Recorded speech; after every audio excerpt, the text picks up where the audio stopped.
Hey, I'm Alex, and welcome to Hallucination. If you love true horror stories, consider subscribing.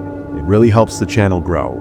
The stories you'll hear are shared by our audience from Reddit, and to keep their original essence, I read them exactly as they were written. Before we begin, let me know in the comments, where in the world are you listening from? Also, check the timestamps in the comments for story titles and easy navigation. Now, let's dive into the darkness.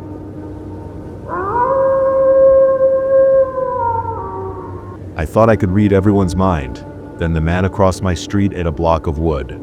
I can read people's thoughts. Everyone, in fact.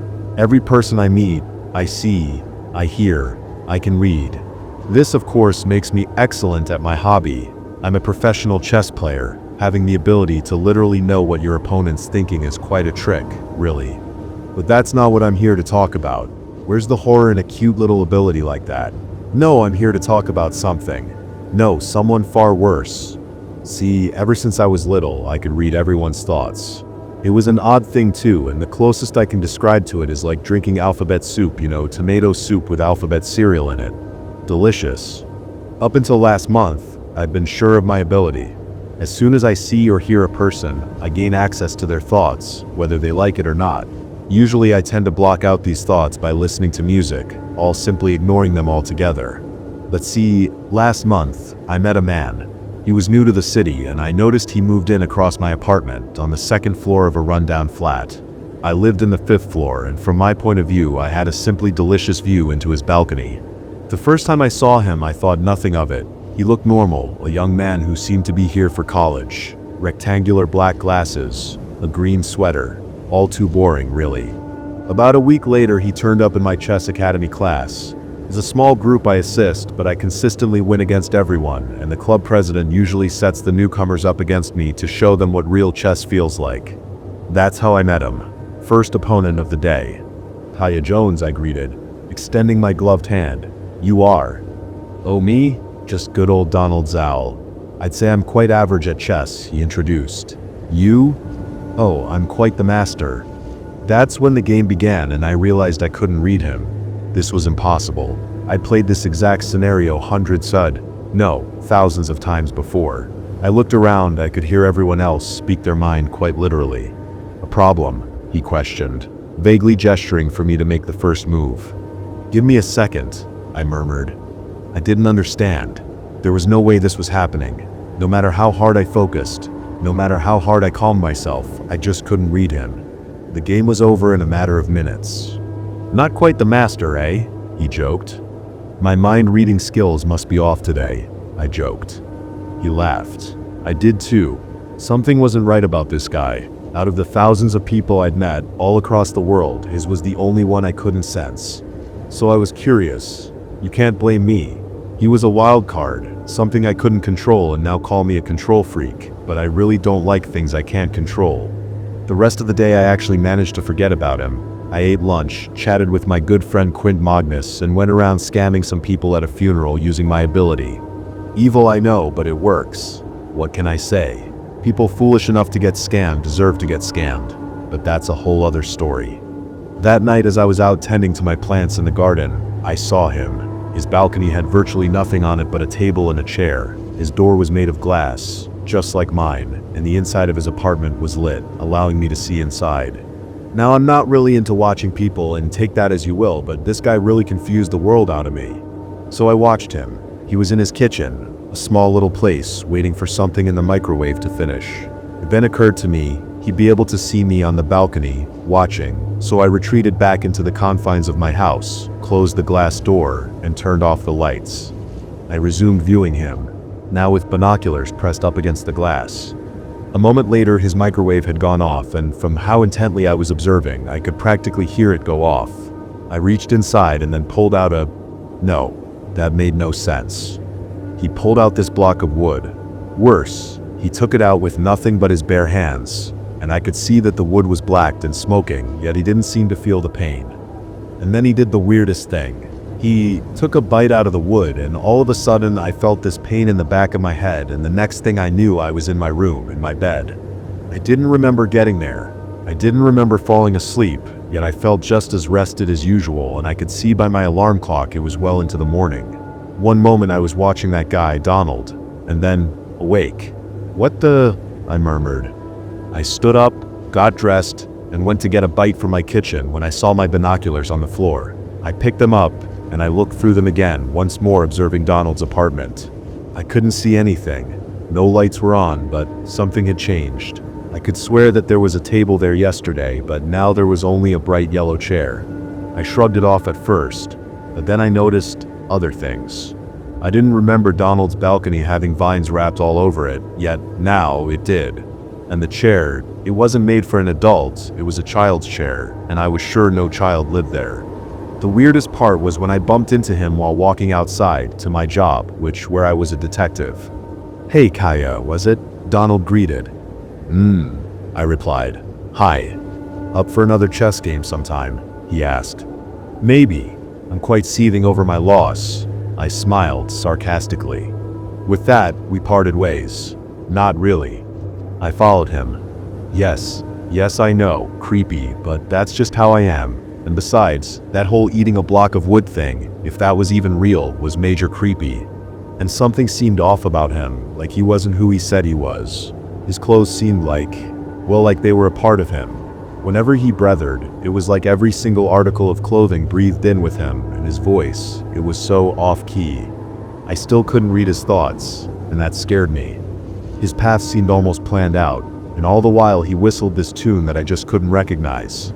It sounded so familiar, yet I just couldn't place it. It felt like one of those old tunes kids get at daycares, and I was sure I heard it somewhere, but anyway, he eventually went to this dark alleyway, and he turned the corner, and when I did, he was gone. Nothing. There was a garbage can in the distance, and a stray cat batting at some mice, but apart from that, nothing. That's when I noticed the whistling. It was coming from above. I looked up, and I saw Donald walking up on the rooftop of an apartment, walking forwards towards the street across the alley. What the hell? I thought, as I watched him.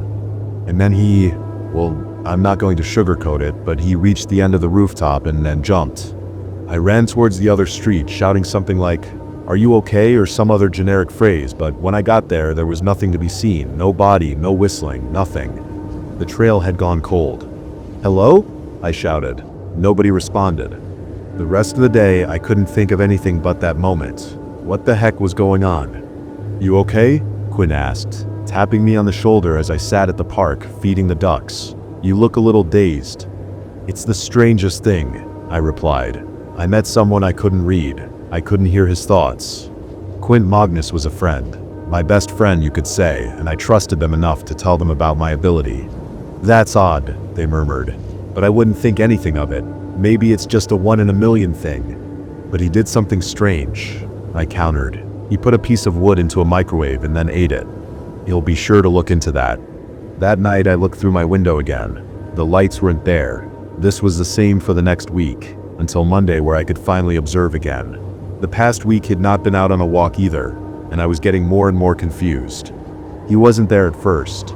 The first odd thing I saw was this plate on the ground. It had this black wooden figurine, like it'd been charred or something. It was this statue of an owl, except it wasn't an owl. It had human feet, arms, and it had these protrusions coming out of it that seemed oddly familiar.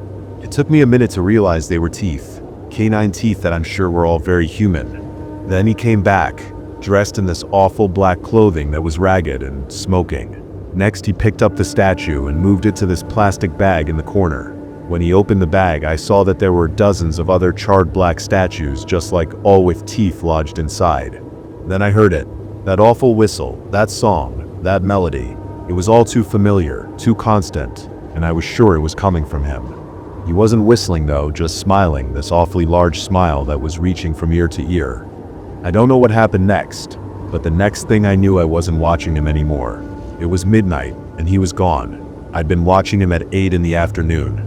I don't know why, but something compelled me to look outside, and I saw that Donald's balcony was empty except for one single figurine placed on a small kid-sized blue chair that shouldn't have been blue. I heard the melody again, and I was compelled to look downwards, and I saw Donald whistling while taking out a black garbage bag out into the street while smiling that awful smile. And suddenly I was outside, dragging the black bag away from the street into my apartment. I don't remember doing this at all, except opening in my room and finding all these chess pieces inside, except they were all black and covered in teeth. The next day I cashed in a favor with a friend of mine who worked in a lab. "Hey," she said, a few hours after I sent her the bag, "where'd you get this?" "I can't tell you that, sorry Rengage." I apologized. "It's okay," she decided. "I just want to know why all these chess pieces are covered in 167 canine teeth." "It's for a murder investigation." I lied. "I'll have it sent back to your house then," she replied, seeing through my lie. "Sure." The pieces never made it back. It apparently got lost in the mail, and stranger still, Stephanie Rengage didn't recall receiving anything from me, nor examining any chess pieces. At the time when she supposedly called me, CCTV footage had her performing an autopsy on a murder victim. So if she was doing that, who the hell had called me? I didn't see Donald for another 2 weeks after that. The balcony, I noticed, lost its chair, and the wooden statue. Worse, I was having issues sleeping, waking up in a sweat from nightmares I couldn't seem to remember.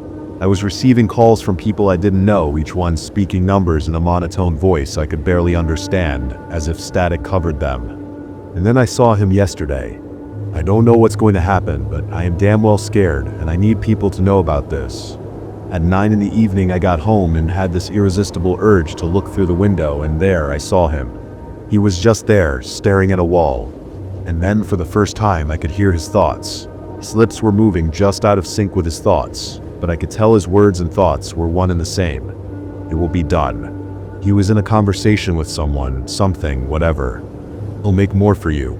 His hands fidgeted and I saw that he held a block of wood. I love doing it. He brought up the wood to his mouth and began chewing on it. The next thought made my skin crawl. I know they're watching me. And Donald smiled that awful ear-to-ear smile, turned to look at me through my darkened window right into my eyes, and laughed. I gasped, fell back, and landed on the floor. I wasn't seeing him or anywhere near him, yet I could still hear their evil laugh ring through my bones. I looked again, and he was still there, watching just now on his balcony, sitting on a teeth-white chair too small for him. I stopped watching, shut the curtains, locked all my doors, and secured my alarm system. When the clock struck midnight, I opened the curtains just a little to look again. He wasn't there, and that's when I almost sighed a sigh of relief. But that's when I heard a loud knock on my door, and that cursed evil laugh rang right through me. I looked through the peephole to see Donald smiling, unblinking, staring right into my eyes. And that's why I'm here, writing this as the laughter gets louder and the knocks intensify. Please, someone out there, save me. I don't know what happened, but the next thing I knew I jolted upright in bed, like a lightning bolt, kind of. I woke up in a sweat, confused. My clothes were different.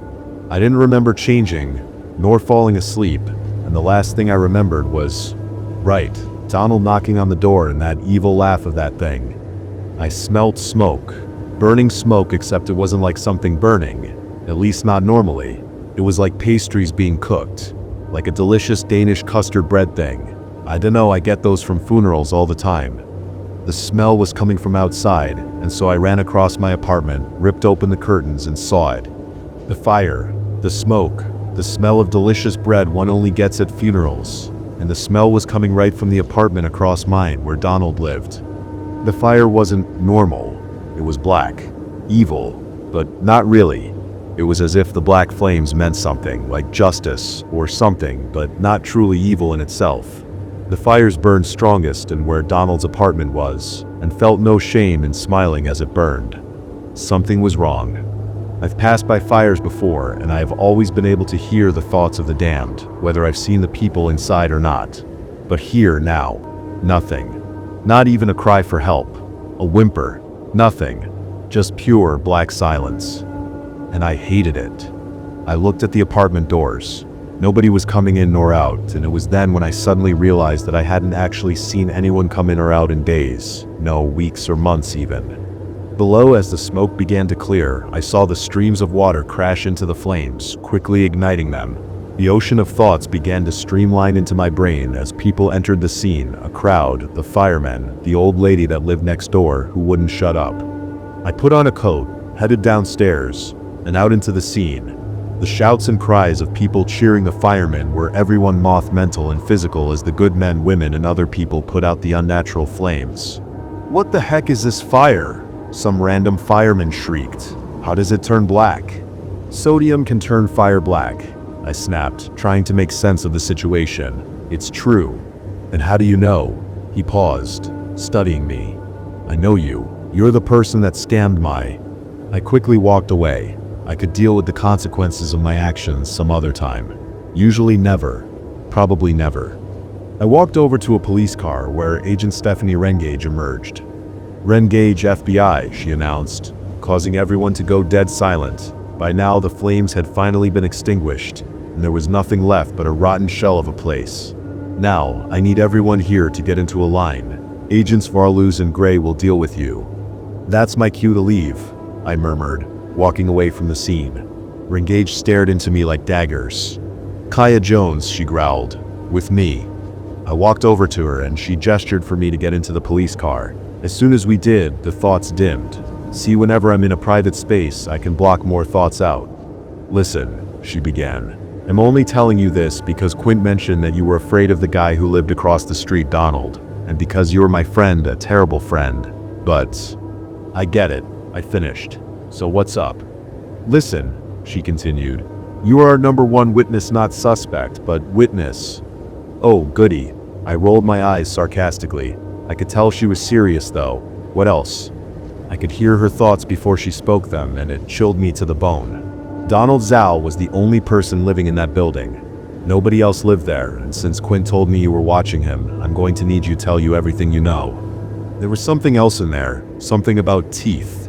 The teeth. How do you— Magic." She ignored me. "Yes. We found a garbage bag full of teeth the other day, and they were all embedded in these chess pieces. Now you like chess, and I can't help but think these were made for you." Still, something else she was holding back. "And?" I pressed. "The firemen inside discovered bodies. Dead bodies wrapped in this white cloth," Stephanie informed. "One of them was uncovered, and there was a corpse inside, a high schooler everyone thought ran away. Instead, he's dead, missing all his teeth and tongue. So tell me, Kaya Jones, how do you fit into all of this?" "Magic," I sarcastically replied. "You'll see it in my report. Now, can I get out of here?" "Promise to stop scamming old widows?" she questioned. "No." I got out of the car and back within a sea of noise. People were shouting as one by one, people wearing masks and suits entered and left the apartment, taking bodies wrapped in white cloth outside. I caught a glimpse of one such body which wasn't uncovered. It was absolutely horrifying. Teeth removed, face impossibly pale, and what looked like hair that was dyed and preserved in a strange liquid. I don't get paid enough for this. I was escorted to the station by police, and there I wrote up my report, minus the mind reading. I also made sure to brighten myself up as best as possible, an innocent sheep among the terrifying black flames. That's where I found out the body of Donald Zhao had not been retrieved, but he, for all concerns of the authorities, had started the fire and perished in it. Also that a sheer total of 163 dead bodies had been found, with countless more lost to the flames. They also found sculptures made of teeth, black wooden blocks that looked like someone took a bite of them, and a strange upside-down figurine of a woman that burst into flame when they touched it. I re-entered the scene, bagel in hand. The police were still there, questioning people, and I snuck my way into where all the action was. When you can read minds, getting past the police isn't a hard thing to do. Trust me, I've done this many times before. Like on my drug test. It was one time, I swear. "I see you've scammed your way up here," a familiar voice said as the person walked up beside me. Quint murmured, looking right at me. "Wait, why are you here?" I questioned. "Me?" Quint asked, jokingly. "I'm the expert, and I pretty much snuck past the police too. But again, expert. On what?" "They picked something up from the ground, a wooden pawn with teeth jammed into it. They looked at it a while and then flipped it over. On the backside was a strange symbol, some sort of sigil that looked like a jellyfish. It seemed to be carved in with small baby-like teeth. Right, there were probably dead, toothless children in there too." "The heck is that?" I asked. "I'm not sure," Quint agreed, but he pointed to a group of people with signs shouting something in the distance. I bet they know. I walked over there and heard a cacophony of thoughts, all talking about some divine justice or whatever. In the middle, shouting the loudest, was an old yet fit man dressed in black robes adorned with golden symbols. His hair was cut strangely like some sort of televangelist. "Those who embrace evil will be judged by the ancient ones," he growled. "Evil is not long for this world, and those who practice it will be thrown in a pit of black flame. Sacred is the will of the gods, and bless them for showing us the path." "Hey," I greeted. I was ignored. How annoying. "The Koko have shown us divine justice on this hallowed day," he snarled. "Blessed are us, the children of the gods. The path towards enlightenment is true and within us all. Sacred are those who would lead us to the path." "Hey," I snapped. I was getting quite bored of being annoyed. That's when I realized I couldn't sense his thoughts either. This reminded me of Donald, and it scared me to bits. "Hello, young child," he spoke. To me at last. "Have you come to seek the path towards enlightenment?" "No, but who are you?" "I am but one guide on the path, one messenger," he continued. "Yes, but what do I call you?" "Amadeus Schwann," he finally explained. "Do you know this symbol?" I asked, showing him the chess piece. He shook his head. Somehow I felt that this would be different, less evil. He wasn't thinking, that was it. That's why I couldn't hear his thoughts. Now I did, and he was just as normal as everyone else, relaxing me.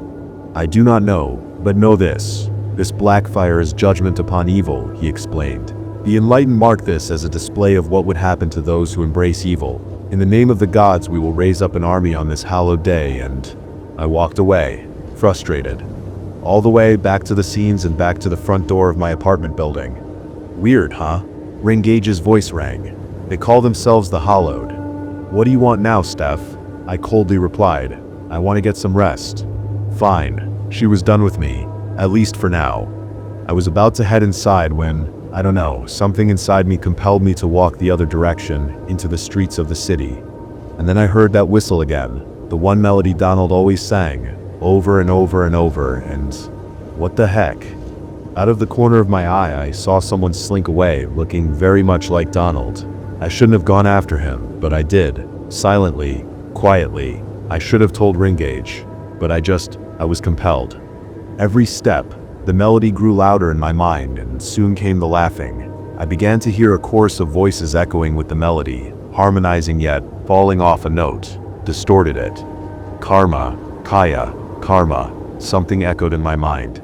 I ran after Donald as he turned an alleyway. I turned it too, leaping at where he should have been. I fell on 2 garbage bags, their contents sending pains across my body. I got up and saw that they both were ripped open. I suppressed a yell as I realized what the insides were. One was a mass of what looked like preserved dead fish, except for that fact that lifeless tongues were sticking out of it, barely glued and leaking fresh blood. The other garbage bag was worse.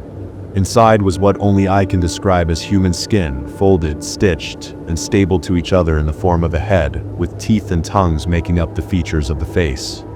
Barely glued teeth were the eyes. Severed bloody tongues was the head. A ring of small baby teeth was the mouth, and an absurd combination of teeth and tongue made up the ears.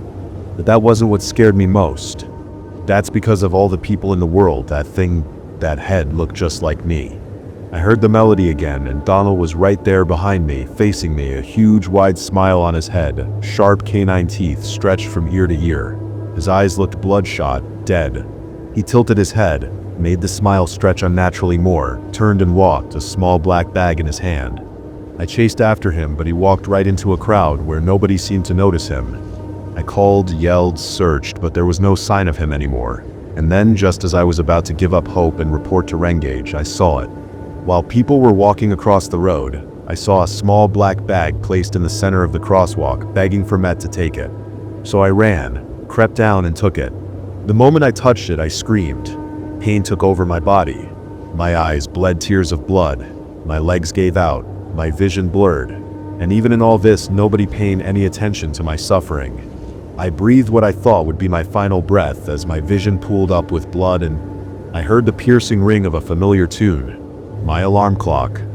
It was 8 in the morning and I was late to work, but I wondered had last night been a dream. Wrong. Neatly on my kitchen table, just to my cereal, was a small black bag that begged me to open it. On the news were the reports of dead bodies being found in an apartment. Outside, through the window, a building had burnt down.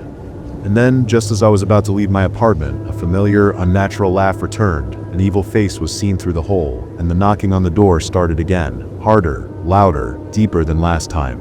The whistling returned again, stabbing my head with pain. The laughing grew in volume, yet the noise seemed moist and wet. I can barely think straight now, so please, if there's anyone reading this, I need help. Please, if there's any God out there, any path, I need it. I can't live like this. I can't. Help. Please. I escaped through the window as the door crashed open, revealing Donald and his smiling, whistling face. Below me was a long drop. Right. Certain, unavoidable death. Behind me, well, Donald. You get it. However, I'd have one source of survival remaining: the fire escape. If I was able to make the jump to the neighbor's apartment balcony, I could then jump over to the nearby fire escape and make a fun for this. I thought about that, and I leapt for the neighbor's balcony just as Donald appeared behind me. I leapt, catching onto the metal bars of the balcony as that thing that was Donald flailed its hands after me. I cheered, laughing at the thing as I got up. Take that, Donald. And then of course Donald seemed to teleport over onto the wall separating the balcony and began to crawl, growling as he did, yet that smile never left his face.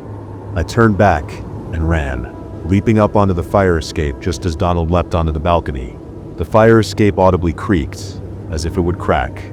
That's when I noticed the sign signaling that everyone used the alternative fire escape, as this one was supposed to be replaced. Stupid luck, or karma. I could feel the structure barely hold my weight, and that's when Donald leapt onto the fire escape, and I began to see creaks in the poorly built metal. I screamed like a baby while Donald growled as the metal screeched, and a snap was heard as the pillars of the structure snapped, taking the entire thing down. Oh, I never got to finish my words. The fire escape turned and twisted upon itself, and I felt myself be turned this way and that, cutting through my clothes and skin, drawing blood. Drat. I'd have to get that looked at. Donald, or whatever that thing was faring no better. A sharp metal rod had caught itself in his skin and was tearing him apart. At last, with a crash, we all crashed to the hard concrete ground, piling the two of us under many pieces of rusty old iron. I stopped yelling then. "Ah," I murmured. "I'm okay." Donald had no response. No laughter either. No creepy tune. I pushed some debris apart with my left hand, the right hand being unable to move, and pushed myself away. I sighed when I beholden the sight in the center of the alleyway. Donald, for all his glory and mystery, seemed to be dead. A particularly dangerous metal pole jammed up his chest, another through the back of his throat. "Serves you right," I mumbled. That's when these worms started spilling out of Donald. Out of his skin, eyes, mouth, nose, everywhere. They were slimy, leaving traces of black goo everywhere, and they began to spread out. I backed away as a portion began to near me. Back in the center, the worms poured out more and more, and I could swear there were more of them that they could have fit inside his body. I mean, the human body is unique, but this just wasn't possible. I watched as the worms finally stopped leaving his body and spread out into the ground, the streets, everywhere. And then, tired, confused and sleepy, I fainted. The next thing I knew, I was in a hospital, a cast around my right arm and wearing an old hospital gown. Ow. As my eyes adjusted to the light, I noticed handcuffs keeping my left arm and me to the bed, and someone on the other side in a green sofa staring directly at me. It was daytime outside with birds and insects chirping, and for once I felt well rested. "You're finally awake," my visitor commented. I realized who it was. Black suit, dark glasses, brown hair tied back in a ponytail, and a particularly strong coffee in a cup. "Stephanie," I greeted, stressing the E to show my annoyance. "Why am I cuffed to this bed?" She shot me a funny look. "Mind explaining how you were found passed out in an alley next to the body of the now dead murder suspect Donald Zal?" "No," I replied. "I don't remember much of." "You don't have to answer that question," she assured. "We have it all on camera."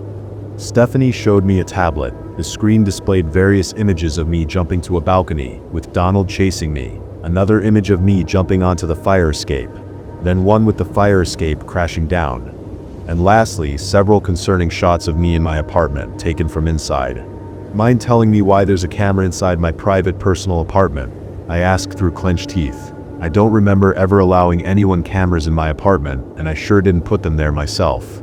Quint did that, Stephanie explained. They actually put them there quite a while back, a few months ago. They said you allowed them to do that. I did no such thing, I rebutted. I'll have to confront Quint later and have my lawyer handle this unfair use of... It's fine, Kaya, Stephanie. Don't contact anyone. I won't be reporting your personal habits to the government for quite some time. Why are you doing this? I pointed out. I'm probably the worst person you've met. Why are you trying to be my friend? I literally take advantage of grieving people. I don't know, Stephanie shrugged. Maybe I know because after all that cruelty, you just might have a lovable heart inside you. And for also apprehending that serial killer for us a while back, Chet Adami. Oh, right. I remembered I'd been on a case with my previous partner, some guy named Anders. I helped him with some clues, and it eventually led to me meeting Stephanie, and then we all went out to celebrate, and clearly Stephanie saw something in me that night. Okay, what about the cuffs? That's for you not leaving when I read you this case file, Stephanie explained, taking out a boring envelope and retrieving a printed copy of some old file. Quint found this somewhere, wouldn't explain further. Let me guess. They just said I'm the expert. Exactly. Should I press charges? Or... It's fine, I replied. I'll deal with them myself. Now the case file? It's about a similar case that's happened, actually 5 cases. Stephanie explained. 1821, 1976, 1921, 9176, and now, woe you 2021. Let's begin. I'm going to keep it simple here. I don't remember everything what Steph told me, so I'll just touch on all the details I remember. In 1821, a young maid claimed to have seen a strange man following her. According to her, the strange man would suddenly appear out on top of buildings, just watching her, and nobody else could see him. And if they did, they came down with a fever and died shortly after, or completely forgot the incident. It's also important that the man was singing a tune, a whistle, I assume. Luckily for us, she was able to read music and wrote the notes down. I can read music well, but Stephanie sure as hell can, and wrote it into some program and played it out.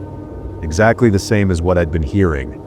After trying to tell her employers, more like owners, multiple times about the events, she was found cursed or something by some priest, and she was locked up in a room for 3 days. For the first 2 days, she was heard yelling about a man in the room, in the corner, just smiling and staring. And on the third, well, she just wasn't in the room anymore. She was gone without a trace. But something was left behind. A small wooden cube with dots all around it. Dice. And Quinn added in the note, a court jest popular to have played with dice a half-century earlier vanished under mysterious circumstances. And the dice? According to more notes, wherever that dice went, catastrophe occurred. Revolutions, revolts, fires, death. In 1876, a young boy claimed that one of his teachers, a private tutor, acted strange, had a demonic smile, and would always appear in the corner of his eye. Except when she appeared in the corner of his eye, he claimed that her neck was twisted in an impossible angle, and that black lines were twisting underneath her skin like worms. That little boy vanished a month after meeting her. The school never reported having one-on-one lessons with that boy. A week after stating that, a flash flood hit the area, and everyone in the village drowned. In 1921, a teacher claimed that a child was possessed by evil. She said that one of the children attending the school was eating pencils, yet only when they were alone. She also mentioned that strange symbols were being carved every day into the walls all around her house, and that she could never find out why. But a month into meeting the boy, he vanished, and there were no records to be found.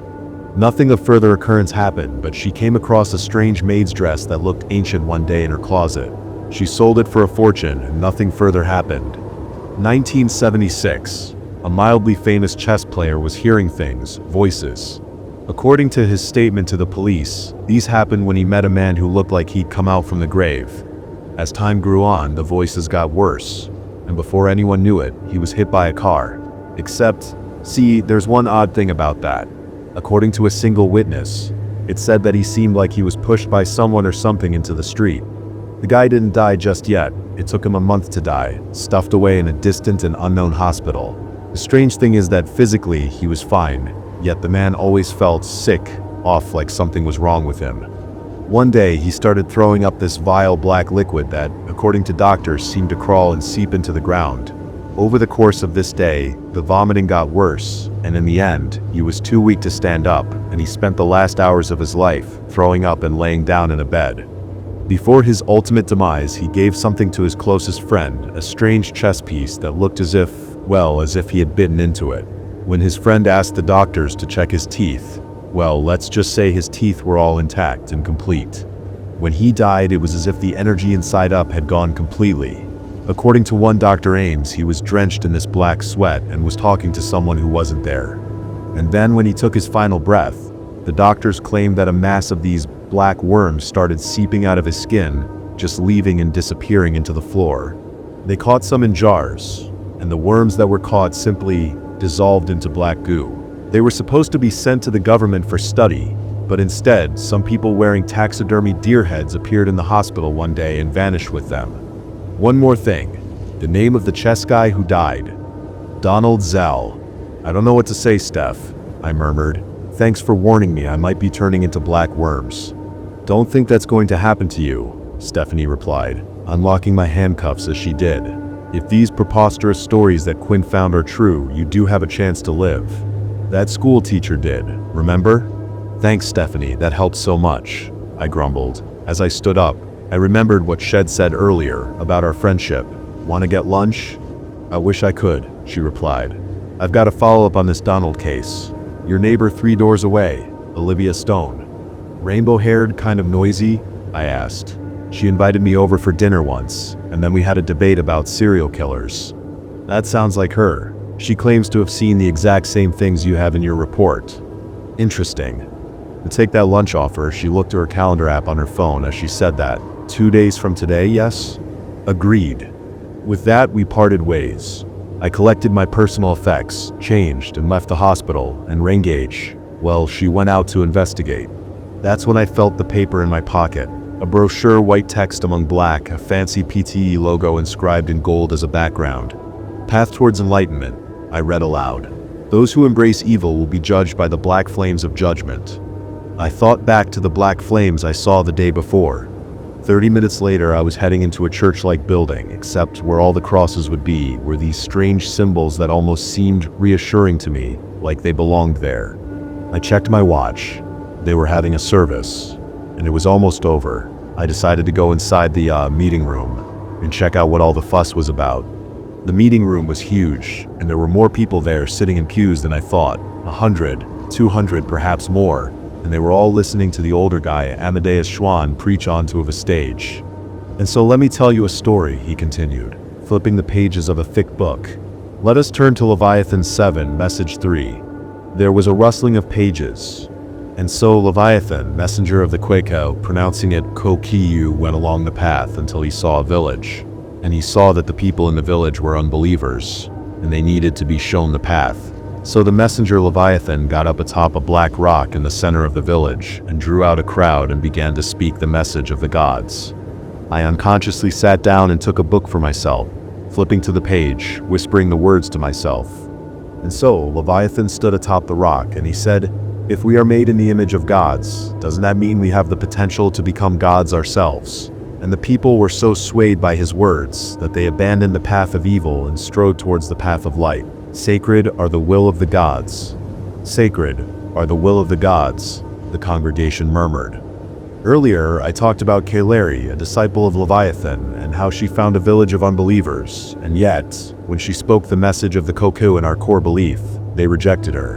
And remember, they who embraced evil even after being shown the gift of light were cast down and burned by the black fires of judgment. He paused. And so may the light guide you. That is all for today. The crowd clapped, cheered, spoke with one another as they got up. I made a move forward, heading for the stage. Amadeus Schwann looked at me and nodded as if he'd expected me. Schwann, was it? I asked, just as the last members of the congregation left, the doors shutting with a slam. My name is not important, for I am but one guide on the path, he remarked. He looked at my broken arm. I see you fell with evil and it caused you harm. Yes, you could say that, I replied. What's this black flame though, and what's the path towards enlightenment? Skeptical you are? He asked. I nodded. I'm skeptical about many things, but I have an open mind. Fortunately, the path requires no leap of faith. he smiled, putting an aged hand onto my broken arm. "What are you doing?" He smiled, then held up his holy book and began to speak. "Blessed are the Kokuks, who created all things. Sacred are the will of gods." I could feel my arm tingle, like energy was coursing through the air, and then I saw Amadeus' eyes light up, as if they were blue fire. Beneath his hand was a pale yellow glow that grew brighter as he read, and suddenly I could feel my arm again, working properly. I took the cast off, and well, it worked. It was fine. I rolled up a sleeve.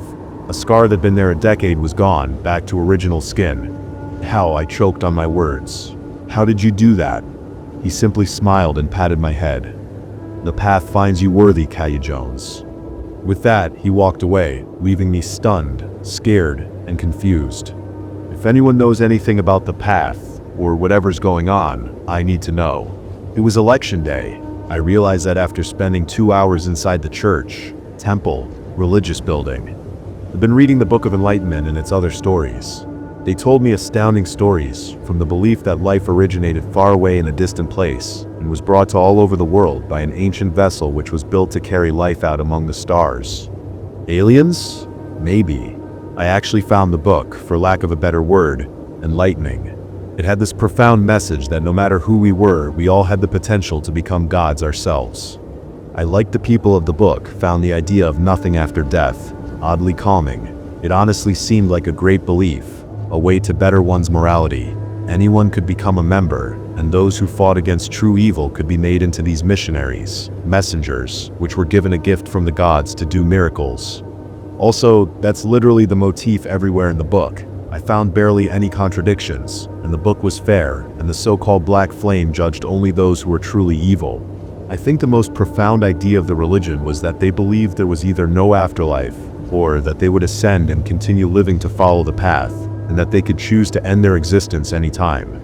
I remembered that Amadeus Schwann had called himself a guide, a messenger when I had first met him, and then I thought about how he had somehow healed my broken arm.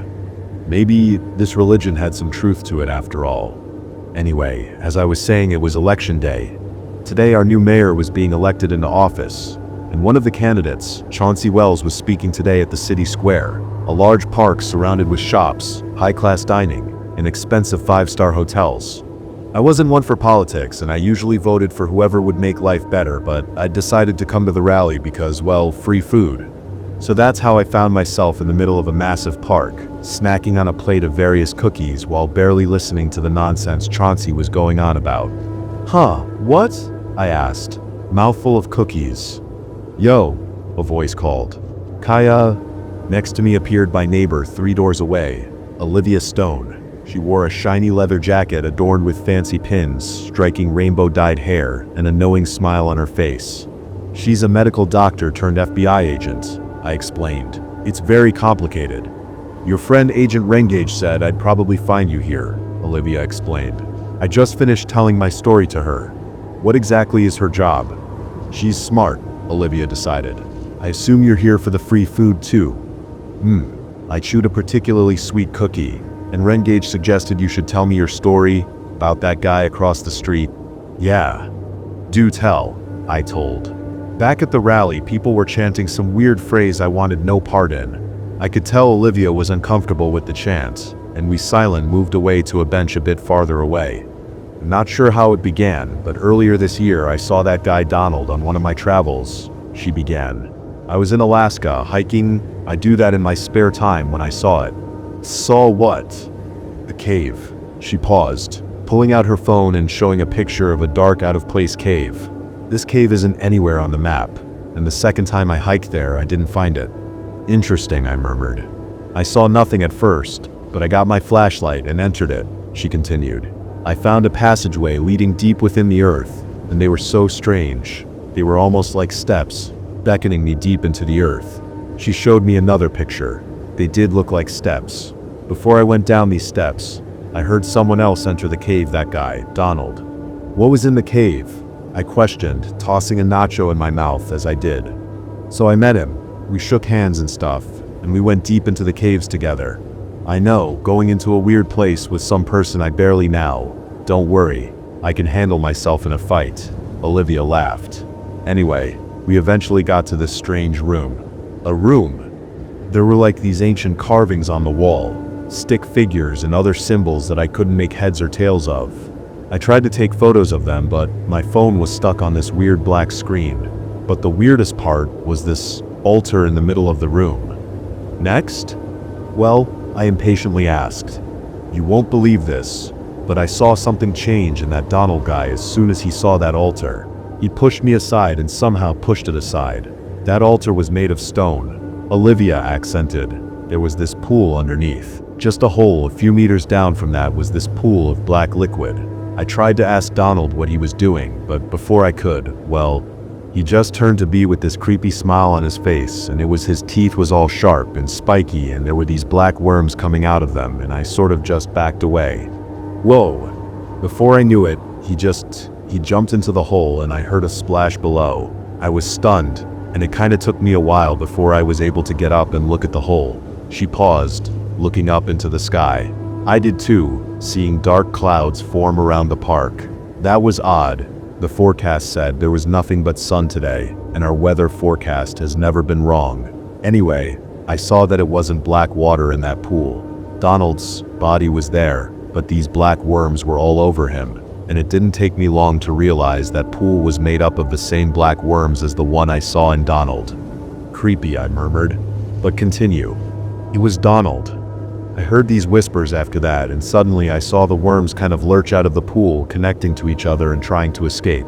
I just ran outside the cave back into the path and tried not to think of that ever again, Olivia informed. That night I was in my hotel room reading some random article when I heard the knock on the door. I thought it was the pizza I ordered, but... Exactly. I opened the door to see his smiling face, and then I heard this laughter all around me. I wanted to scream, but I just couldn't. Did he come in? No, she replied. It was as if there was an invisible barrier between him and me. I can't explain it, but I just knew he couldn't enter my room. Interesting. I was suddenly very jealous that Donald didn't enter her room. I remembered how Donald broke in and chased me, resulting in the incident with the fire escape. That's messed up, I decided. Olivia nodded. The next day, I booked a plane and left. Imagine my surprise when the man sitting next to me turned out to be Donald, but it was like nobody else saw him, she told. I spent 16 hours awake. That thing's laugh kept me awake, and whenever I tried to get up, I always felt this hand stroking my hair, but whenever I looked back, Donald would just be staring at the seat ahead of him. Interesting. The next time it happened was at a restaurant where I was eating. I didn't notice it at first, but I suddenly felt like someone was watching me, and I saw him, a table away. He was eating noodles, but he was putting in all these sauces and spices, all while smiling and watching me. Olivia explained. I heard that laughing again. I paid my bill and got out of there before things escalated. But see, when I left, I didn't see him again. Just nothing. I checked with the waitress, and she said nobody sat there. Anyway, that all continued until I got home to my apartment 3 doors away from you. Guess Donald chose you as a target, she shrugged. Actually, it was as if they didn't see it, as if only us two could see the growing storm. Guess so. Thunder boomed and we watched the sky. There were black clouds encircling us, leaving only the park safe, and in the blazing heat of the sun, Chauncey, the political speaker, and his followers didn't seem to mind the heat nor notice the thunderstorms. I fell as the vibrations got larger and Olivia helped me up. Unfortunately, my nachos were not so lucky. That's when it began. Just as we were walking towards the food stand, the ground beneath began to vibrate, and I thought I was seeing things before I realized it was real. What the hell? She yelled, confused. We both saw what was happening, felt it, yet Chauncey and the rally seemed not to notice, even as food stands and political banners collapsed. Oh my anti-God, she murmured. Olivia, I cautioned, pointing at the skies. Look. In the skies above, the thunderclouds were moving in, spiraling, closing in on all of us. We began to see rain in the distance, and it quickly caught up to the nearby bench where Wed sat, and seeing it was more akin to a flood than simple weather. We ran. We ran until we got to the center, into the crowd of the rally. That's when the mist stopped in a circle just outside the bulk of the rally, just about where we were. Above us was nothing but a sea of black, and now, finally, the crowd began to notice. Worse, a strange mist had appeared, soon obscuring our vision of what we saw behind us. It was like an impenetrable wall of nothing, and it consumed which stood in its path. "Oh, we seem to have some sort of weather issue," Chauncey laughed. "Perhaps it's a sign from God that he'll win alone and that all others will be swallowed up." His followers seemed to agree and cheered. This was not good. In front of us, a crowd of people rooting for some guy. Behind us, a sea of nothing which we were sure to be lost in. Thunder boomed like a hammer of the gods, and lightning lit up the air. The vibrations got ever stronger, and the trees around us began to fall. I saw it too. From the heavens fell not water, but a thick crimson liquid that stuck our fingers' blood. "Rain," Olivia murmured. Her eyes soon widened as she felt the rain among her fingers. "The rain." "Amen, Lord," Chauncey shrieked. "Amen, Lord." He never got to finish that sentence. The next thing we saw was a scream from the man. Through the crimson storm, somehow his legs were now ablaze with black flame which leapt up, enveloping his chest while lightning shot down from the heavens around us all. At last, the flame enveloped his entire body and we could only watch in horror as he flailed around, screaming while the black flame devoured him for what seemed to be an eternity.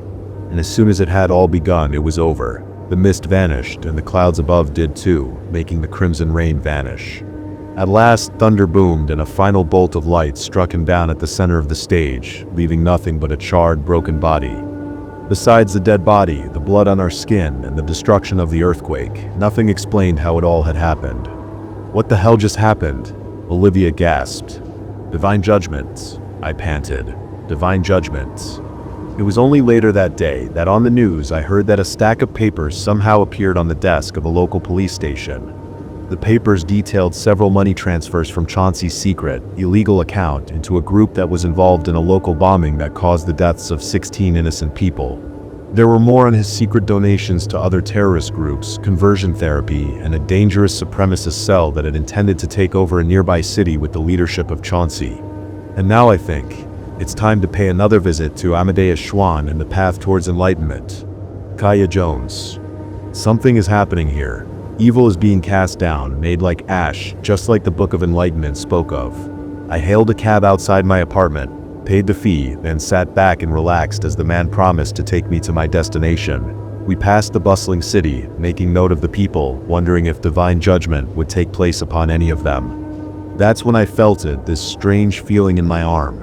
It was this slight vibration where the messenger, Amadeus, had touched me to heal me.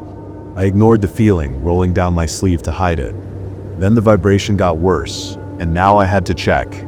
I took the sleeve up and saw it. "My God," I gasped, confused at the sight. A handprint was in the middle of my arm, and it was glowing a warm yellow. It didn't feel like it was going to kill though. Rather, it was calming, as if it was still healing me. "Everything all right back there?" the cab driver asked, turning his head to look at me. I hid the glowing mark just in time. Yeah, I responded. "Well, just have a new destination." I had decided that I needed a doctor. Not just any doctor, no, they'd lock me up or something. This was too strange for even the best minds of the traditional scientific community.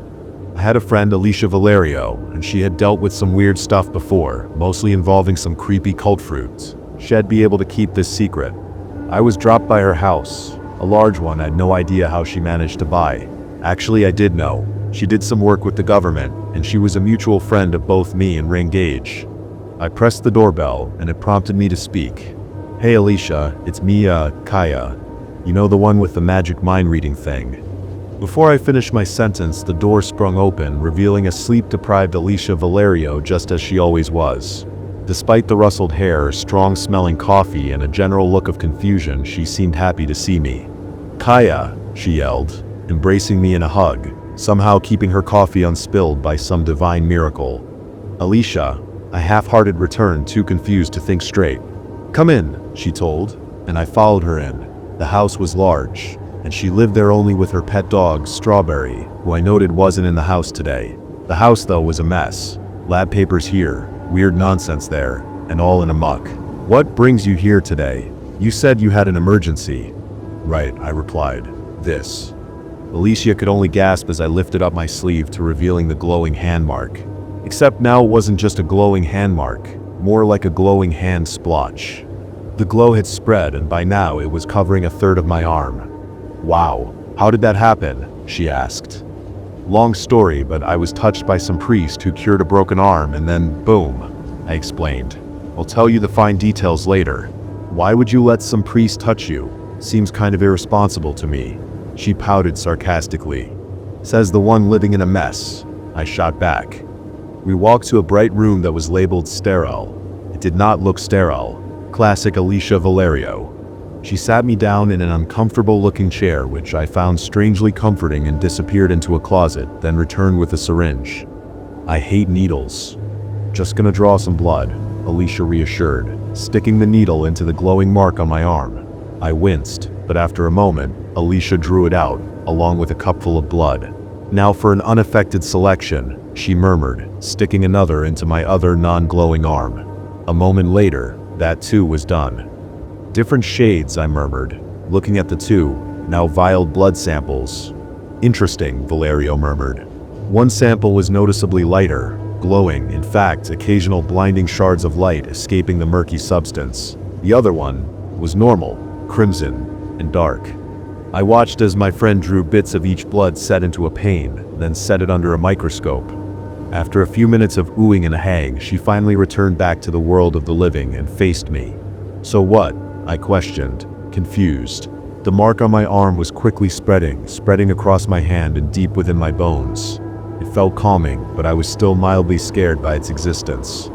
Alicia dimmed the lights, meddled around with a computer, and turned on a large, expensive-looking TV screen. I'd have to get into contact with Alicia's government sponsor sometime. I'm sure they're in need of a mind reader. Ahem, she announced, clicking some remote. An image of something appeared on the screen, with a strange-looking bug-like thing in the center of it. Behold, your blood. What? I interrupted. What's that bug? Not a bug, the doctor corrected. Rather some sort of parasite. A parasite. Am I going to die? No.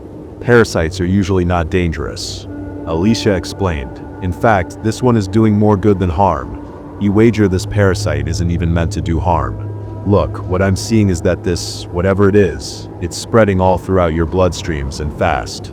It's spreading out and neutralizing any complications in your blood, killing harmful bacteria, creating immunities, all that. She continued on, baffling me with typical science speech. What? I commented. Alicia rolled her eyes. This parasite is making you perfectly healthy, and it's getting rid of any allergies and whatnot. You mean you'll be able to eat nuts now? Yes. That's not the point though. I still had one last question. Why is it glowing? It appears some of the parasites have gotten to work on your skin, Alicia explained. It's expelling energy, I think. That's about the only explanation I've got. Okay. So that's done. Wanna watch a movie or something? I have to go to a meeting, actually. I lied. I did not have a meeting. I was going to confront Amadeus Schwann. Yeah, sorry. How about next week? Sure, bubbled Alicia.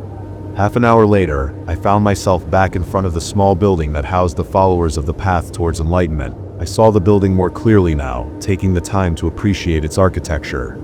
It seemed almost Middle Eastern, yet the designs were nothing I'd ever seen before. There were symbols of every possible kind. Arches I'd never seen before, murals in the halls depicting characters from the books so wondrous and dreamlike as if they were made in heaven. At last I burst into the stage hall where Amadeus Schwann stood atop the stage, smiling as I walked into the room. He was once again dressed in a dark gray robe with strange golden symbols embroidered on it. "We've been expecting you," he declared, his voice booming across the massive room. I walked halfway, then jumped as I heard the doors behind me shut with a bang. A click soon ensured the door was locked, trapping me inside with the old priest. No matter. He was only one guy, right? One guy with magic? "Sacred are those marked by the cocoa," he chanted. And suddenly, from the shadows around me, black-robed people appeared, seemingly arriving from thin air. They too had symbols on their robes, but they were not gold but of many other colors. "Sacred are those marked by the cocoa," they repeated, filling up the silence within the room. They were all in a semicircle, trapping me in a mildly sized area between the stage and them. "What's going on here? Tell me," I demanded. The holy ones around me stood silent. Amadeus Schwann still smiled. "My child," he spoke with such awesome command, "I have healed many since the gods blessed me, and I became a messenger, but none as unique as you." "What?" "A year ago," he began, "I received a vision while meditating inside the holy temple of Nenioake. It was of you, and what you will become, a A great holy being soon arrived, and I was blinded by its light and saying this. His hands went up to his eyes, removing a set of contacts. Beneath them there was a pale broken eye, useless. That's, I gasped. But it showed me how to see with the light of the path, Amadeus continued. This holy being commanded me to travel to this city and find you. As my duties as a messenger, I set up this holy temple, awaiting your appearance. Truly honorable are those who travel the path. Truly honorable are those who travel the path, the people around me murmured. I doubted the words of this being, but not a day before you met me at the apartment of evil, the holy being descended once more awaiting you. I have healed many, but when I healed you, I knew you were one of the marked. What does that mean? A section of the Book of Caleri we have obscured from the official publications, a woman behind me announced. It tells of a prophecy of the 7 stars, 7 people destined to lead all people to follow the path. And I'm one of the 7 stars? I inquired. What does this mean? We do not know, Amadeus confessed. But the Book of Caleri tells us one of the 7 will have the power over the secrets of the mind and soul, you perhaps. I don't understand. Come onto this stage, Amadeus ordered, beckoning me to walk up. All right. I did so, the eyes of the people behind me all upon me as I walked, each step seemingly ringing out. My arm glowed brighter as it neared the messenger atop the stage, and when I finally stood atop it, the light began to spread all over me. I felt a strange feeling of calmness wash over my body, and suddenly it was all gone in an instant, the glow receding, dimming, until it returning to a mark of a hand. Now what? I asked, confused. I will show you what it means to be enlightened. And suddenly, I felt the stage descend below. It was some sort of elevator, and it took us beneath the ground, leaving behind the group of robed people watching us. Now there was nothing but sturdy rock and concrete. The first thing I saw after that was a blinding light of a screen. No, not a screen, rather, glass, and behind it, a wall of warm, glowing light. I covered my eyes as it slid into full view as the elevator stage finally stopped. Amadeus walked on ahead, blind, immune to the blinding light. What is how? I could only gasp, shocked at its display. He turned towards me, his back to the light. At last I could see, squinting to avoid the bursts of glorious light from behind him. Let us show you your purpose. Before I could say anything, he closed his eyes, and I heard this static, almost melodic noise play out, and I heard the earth shake and the metal groan as something began to form out of the wall of light behind the priest. The glass retracted, half up above, half below. The light was bursting now, and I could vaguely see a shape forming right behind Amadeus. And then it appeared.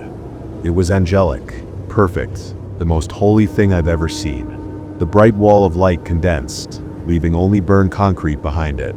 Now behind Amadeus was something. I couldn't see it, my eyes hurting at the mere sight of what appeared to be wings gently floating around the edges of Amadeus' form.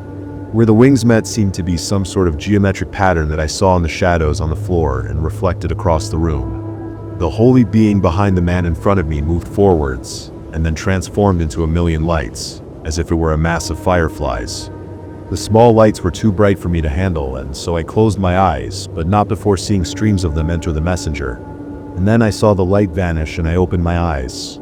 I waited, and the Amadeus did too, his eyes opening to reveal heavenly light, yet not as blinding as the creature within him. When he spoke as if 1,000 people sang in unison, harmonizing and eerily melodic. We are enlightened, the being within him announced. You are one of the 7. What? Who are you? I breathed.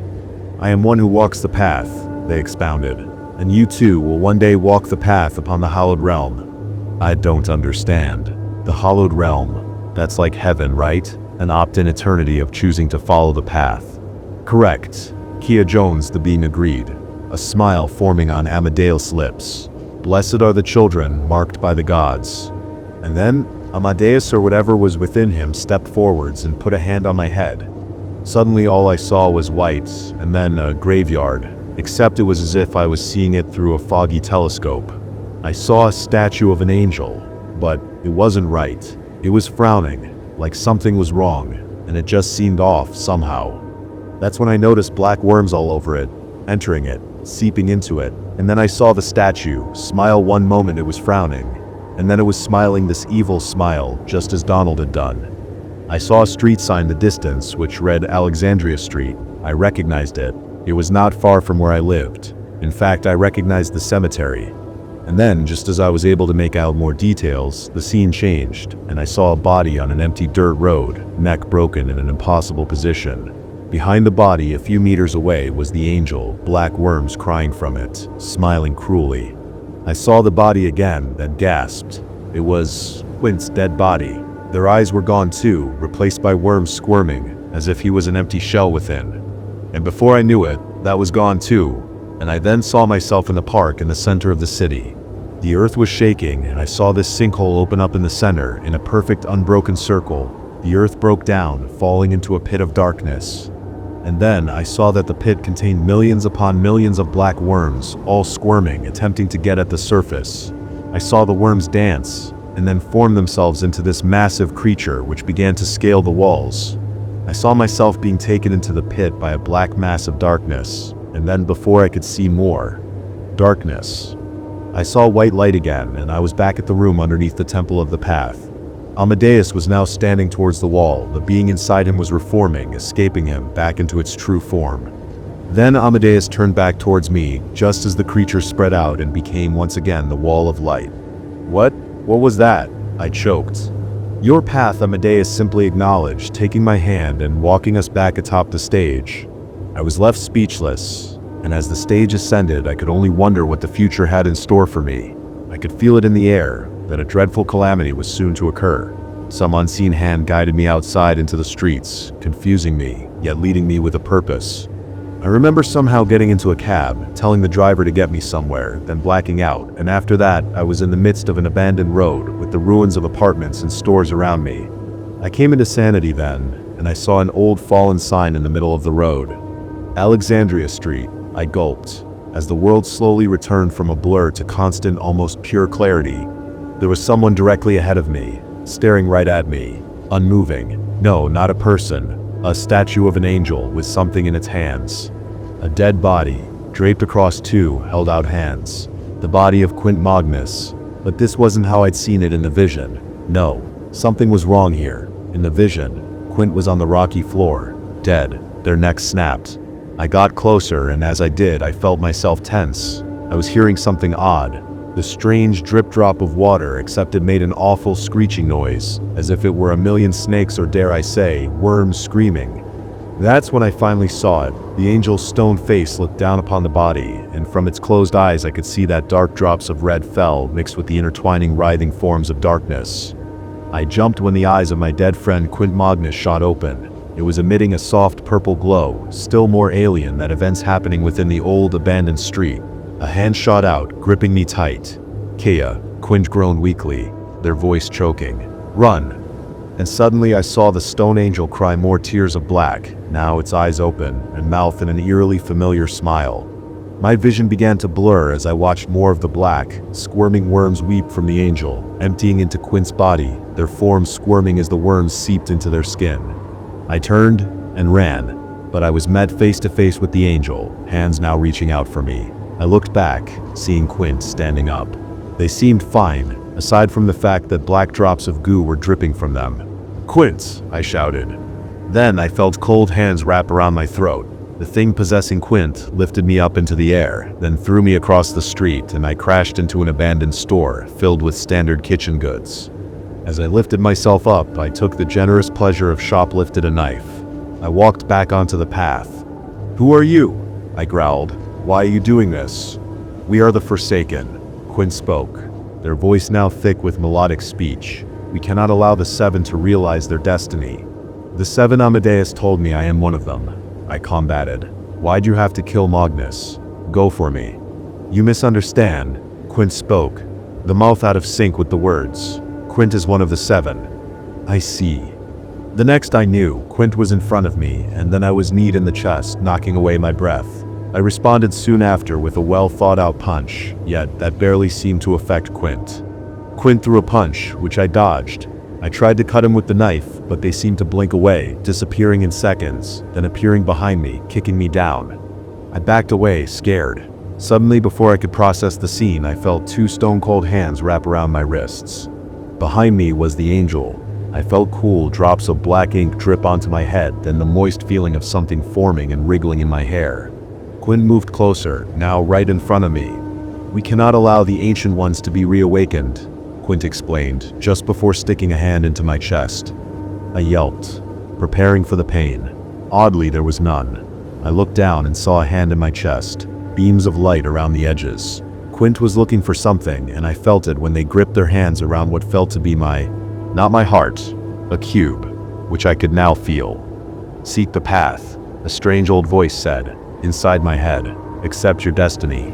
That's when the palm of my hand started to glow, the hand which held the knife, and that's when I acted. I decided it was now or never, and with my last bits of strength, I angled the knife up and slashed, somehow cutting the angel's stone arms, causing an earthly hand to fall to the ground. Quint looked confused at my sudden blessing, and I took the time, land in a punch, removing their hand from my chest, which glowed as it healed from whatever Quint was attempting to do. I freed my other hand, turned to the stone angel, whose face was angry, mouth agape, revealing rows of sharp canine teeth, and plunged the kitchen knife into it, somehow piercing the stone like flesh. As soon as I did so, I heard Quint scream, then fall to the ground in pain.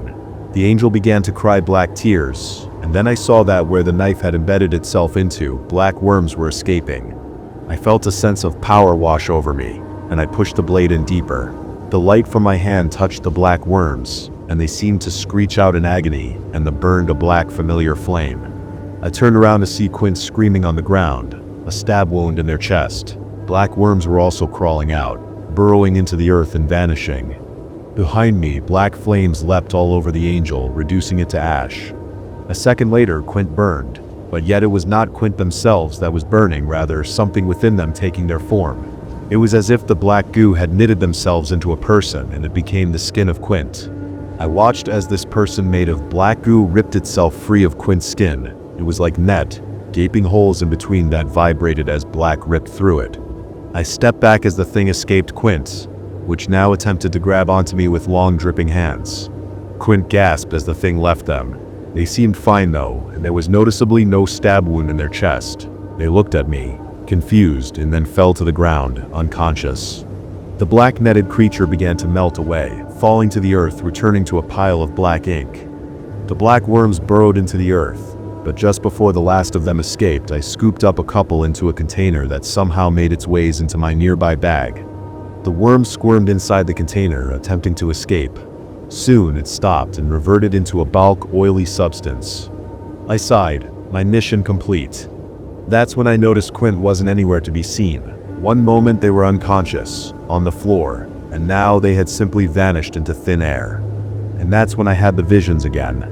This time I saw the vision of a dead Quint Magnus, which had their necks snapped in an evil angle, but as soon as I saw it, it seemed to fade away. It seemed that future had been avoided.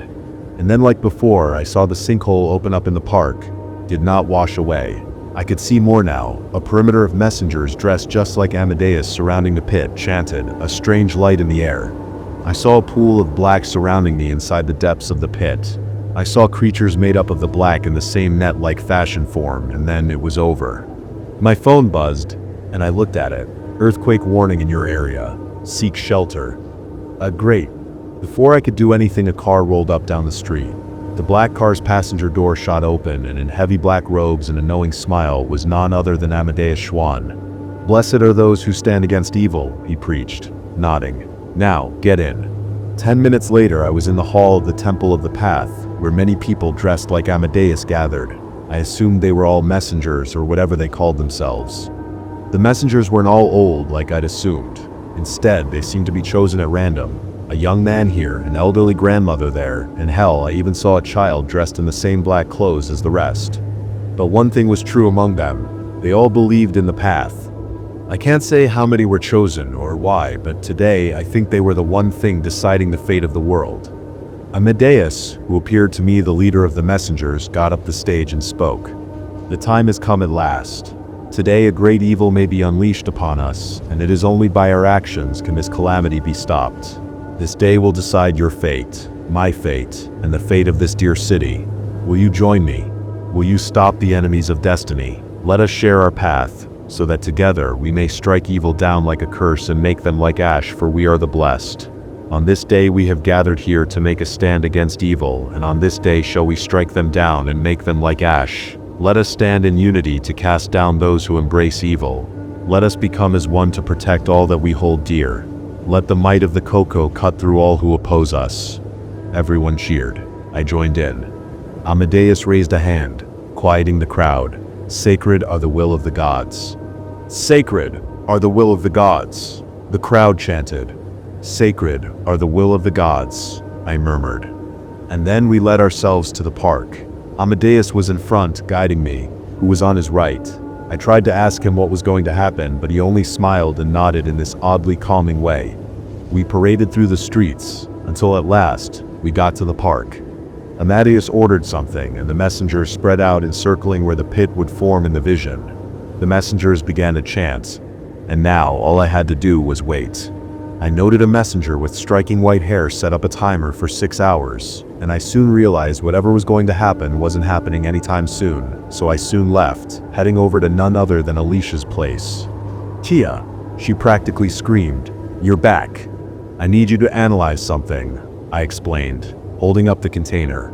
The black worm squirmed inside, watching Alicia.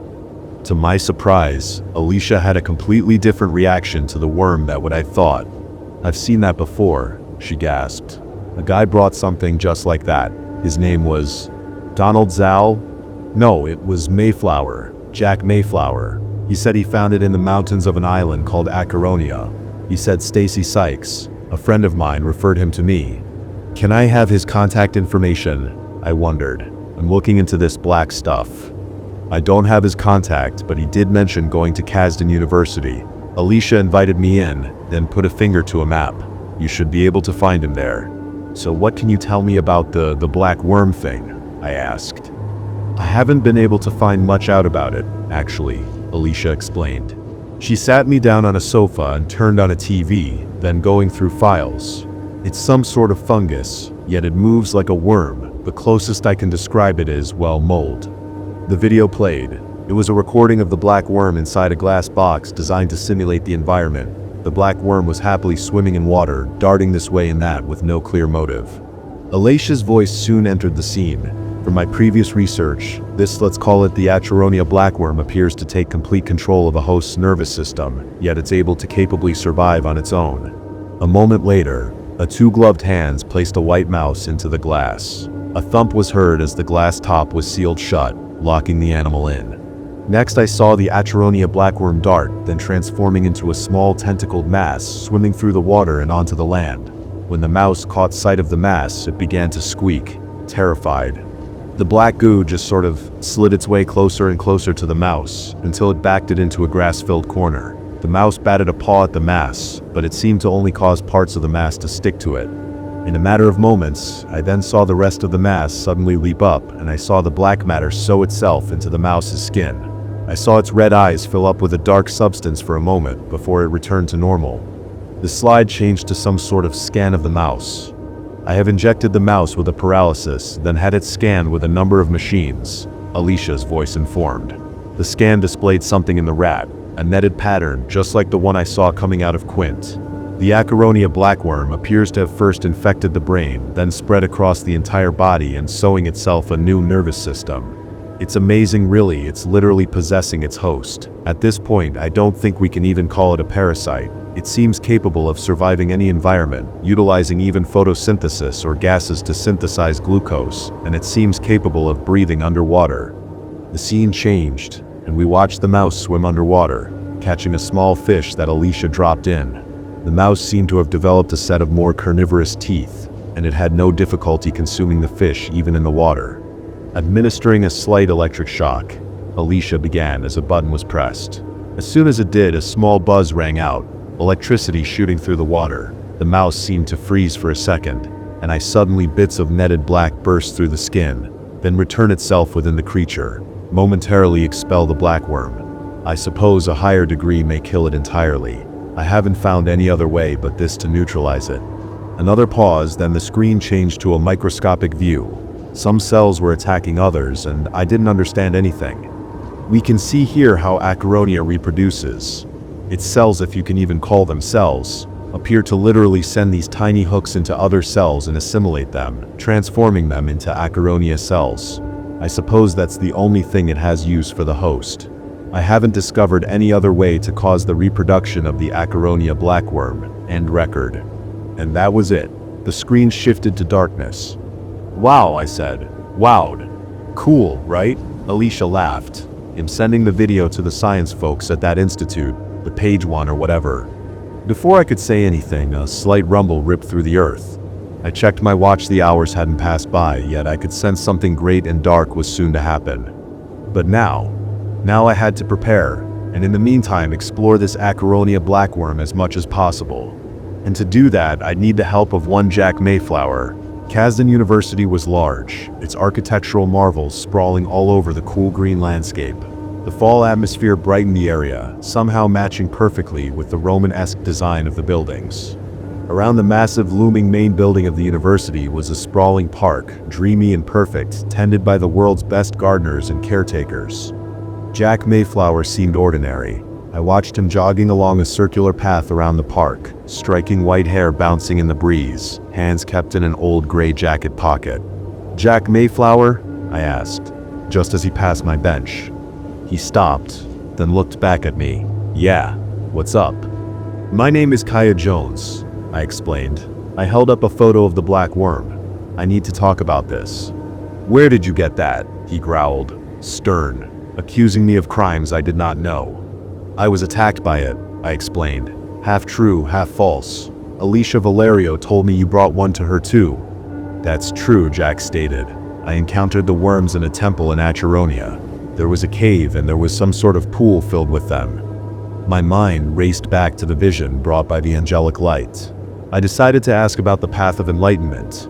Does this have something to do with the Kokei, or the Path of Enlightenment? How his brows furrowed, confused. "What do you know about the Kokei? Just that there's some benevolent gods?" I hesitated. I met a group of people who believe in them as gods, sort of. "There's no way the Kokei are benevolent," Jack snarled. "Gods maybe, but there's no way they are a force of good." "I don't understand," I responded. "One of their priests, they call them messengers, healed my broken arm. What's so bad about that?" "Look," he began, "I'm going to trust you with some very sensitive information. My cousin vanished because of this Kokei. My cousin, Caleb Quall, and 99 people vanished looking for things surrounding the Kokei. Ever since then, I've been looking for more information surrounding them, and everywhere I've heard the name of the Kokei, terrible things have happened." "I see," I murmured. "Perhaps the messengers weren't as good as I thought." Jack took out his phone, then produced an image. It was a blurry photo of an odd man in a trench coat and a woman nearby him who was studying a skull in her hands. "These two people believe in the Kokei, I think. I've never met them, but others searching for information have, and wherever they go, destruction follows." "Do these two have names?" "I'm not sure, but they identify themselves as part of a group, something called the Seven." Jack was hiding something. I looked into his thoughts, and I found two names. Leviathan Kane and Sadie Kileri, and I remembered that both these names had been praised by Amadeus. "All right, but that doesn't explain why the Kokei aren't benevolent," I continued. "Maybe they just have bad followers." "It's a feeling," Jack sighed. "I can't prove it, but I just know." "Thanks for the help," I finished. By the way, Jack swiped to another picture, a compilation of exactly 100 people. "If you've seen any of these people, let me know." I studied it for a second, then realized I did recognize a couple of the missing. In fact, I'd spoken to one an hour ago. "Oh my God," I murmured. I pointed to an old man in the photo, one with a strange yet knowing smile. "That's Amadeus Schwann. He's like the leader of the messengers." "No," Jack rebutted, remembering something. "That's Ezekiel Mira. He went missing in 1987 while looking for a temple in the Rockies, at a place called Neniowick. He's alive." "Alive, and he looks the same age," I answered. I looked again, then remembered the messenger with the striking white hair, the one Amadeus, or rather Ezekiel, had told to set a timer. "I've seen him too." "That's..." He paused, catching his mind. "That's my missing cousin. I don't understand." A distant bell rang. "I need to go," Jack murmured. He handed me a card. "Tell me if you know anything else." Before I could respond, Jack was off, running into the distance. I checked my watch. There were still 3 hours of time remaining until, well, the vision. I decided I needed to talk to Olivia Stone next. She'd been there on the island of Acheronia, and she'd encountered the worms too. If I was to get any more information, it would be by her. Of course, I could confront Schwann and the messengers myself, but I wasn't entirely sure of Jack's convictions that the gods were evil. He himself seemed to doubt this, and the visions did seem true. That's when I remembered the small wrapped bag that Donald had dropped. It was probably still there, sitting in my kitchen. As soon as I thought of that, I felt this strong urge to return home, to open it, to find out what the hell was in it, and suddenly, I found myself at home, the bag in my hands, a knife in the other. I checked the clock, several hours had passed, and now there was but a quarter of one more hour until the calamity, the vision, I had been shown. What the heck happened? What had I been doing for the past few hours? I noted my hands felt off, and a second later, I saw they were drenched in red, hot blood. The knife too was caught in the same red aura, and I realized the bag was open. The small black bag on the table was now open, and there was something vaguely peeking out. I took a step forward and I saw what was within. It was a small figurine of me, except there was something off, something wrong with it. It was dressed in this odd uniform, one I'd never seen before. The figure was also covered in this thick dark dust, and I swear, if I listened closely, I could hear it whispering. Behind me, I heard something creak, something swinging back and forth. Oh my God, I shrieked.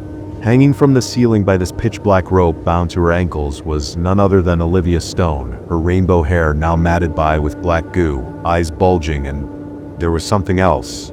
Behind her, I heard this moist, wet slurping noise, like a leech sucking on blood. I subconsciously reached for a knife. There was this dark winged thing behind her, upside down like a bat, some sort of nozzle jammed into her neck. As I walked, the thing stopped feeding, then turned to look at me. I saw its face, ugly, dark, shadowed, and I saw a look of pure evil in its eyes. I raised the knife, and I wasn't there anymore. Suddenly, I was at the side of Amadeus Schwann, and I saw on the clock that we were about 1 minute away from the calamity. I was back at the park, confused. "What the hell?" I growled. "What's happening?" "Those who embrace evil have attempted to distract your quest," a man preached, one whom I'd never seen before. "We have brought you back to fulfill your destiny." That was it. I'd have enough of this nonsense. "You know what? I don't even trust you people," I growled. I pointed to Schwann. "You didn't even tell me your real name. I was told you all vanished and came back like this. And what the heck have I been doing for the past few hours?" "There is no time to question things, child," Schwann snarled. "You are one of the 7, and you will fight for us." "No, I refuse."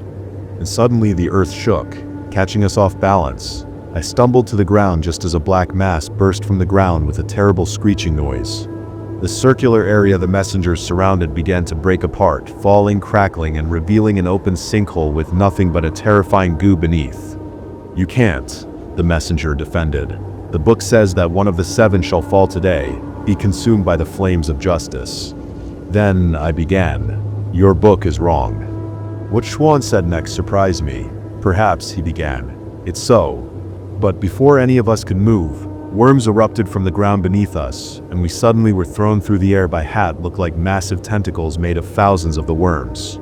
Above us, a storm darkened, black lighting shooting through the air, launching bolts of judgment into the pit, burning the black worms. At first I thought I would have landed in the sea of darkness, but I was wrong. Me and Amadeus crashed into barren, empty rock. I looked around confused, before realizing that my palms were now glowing.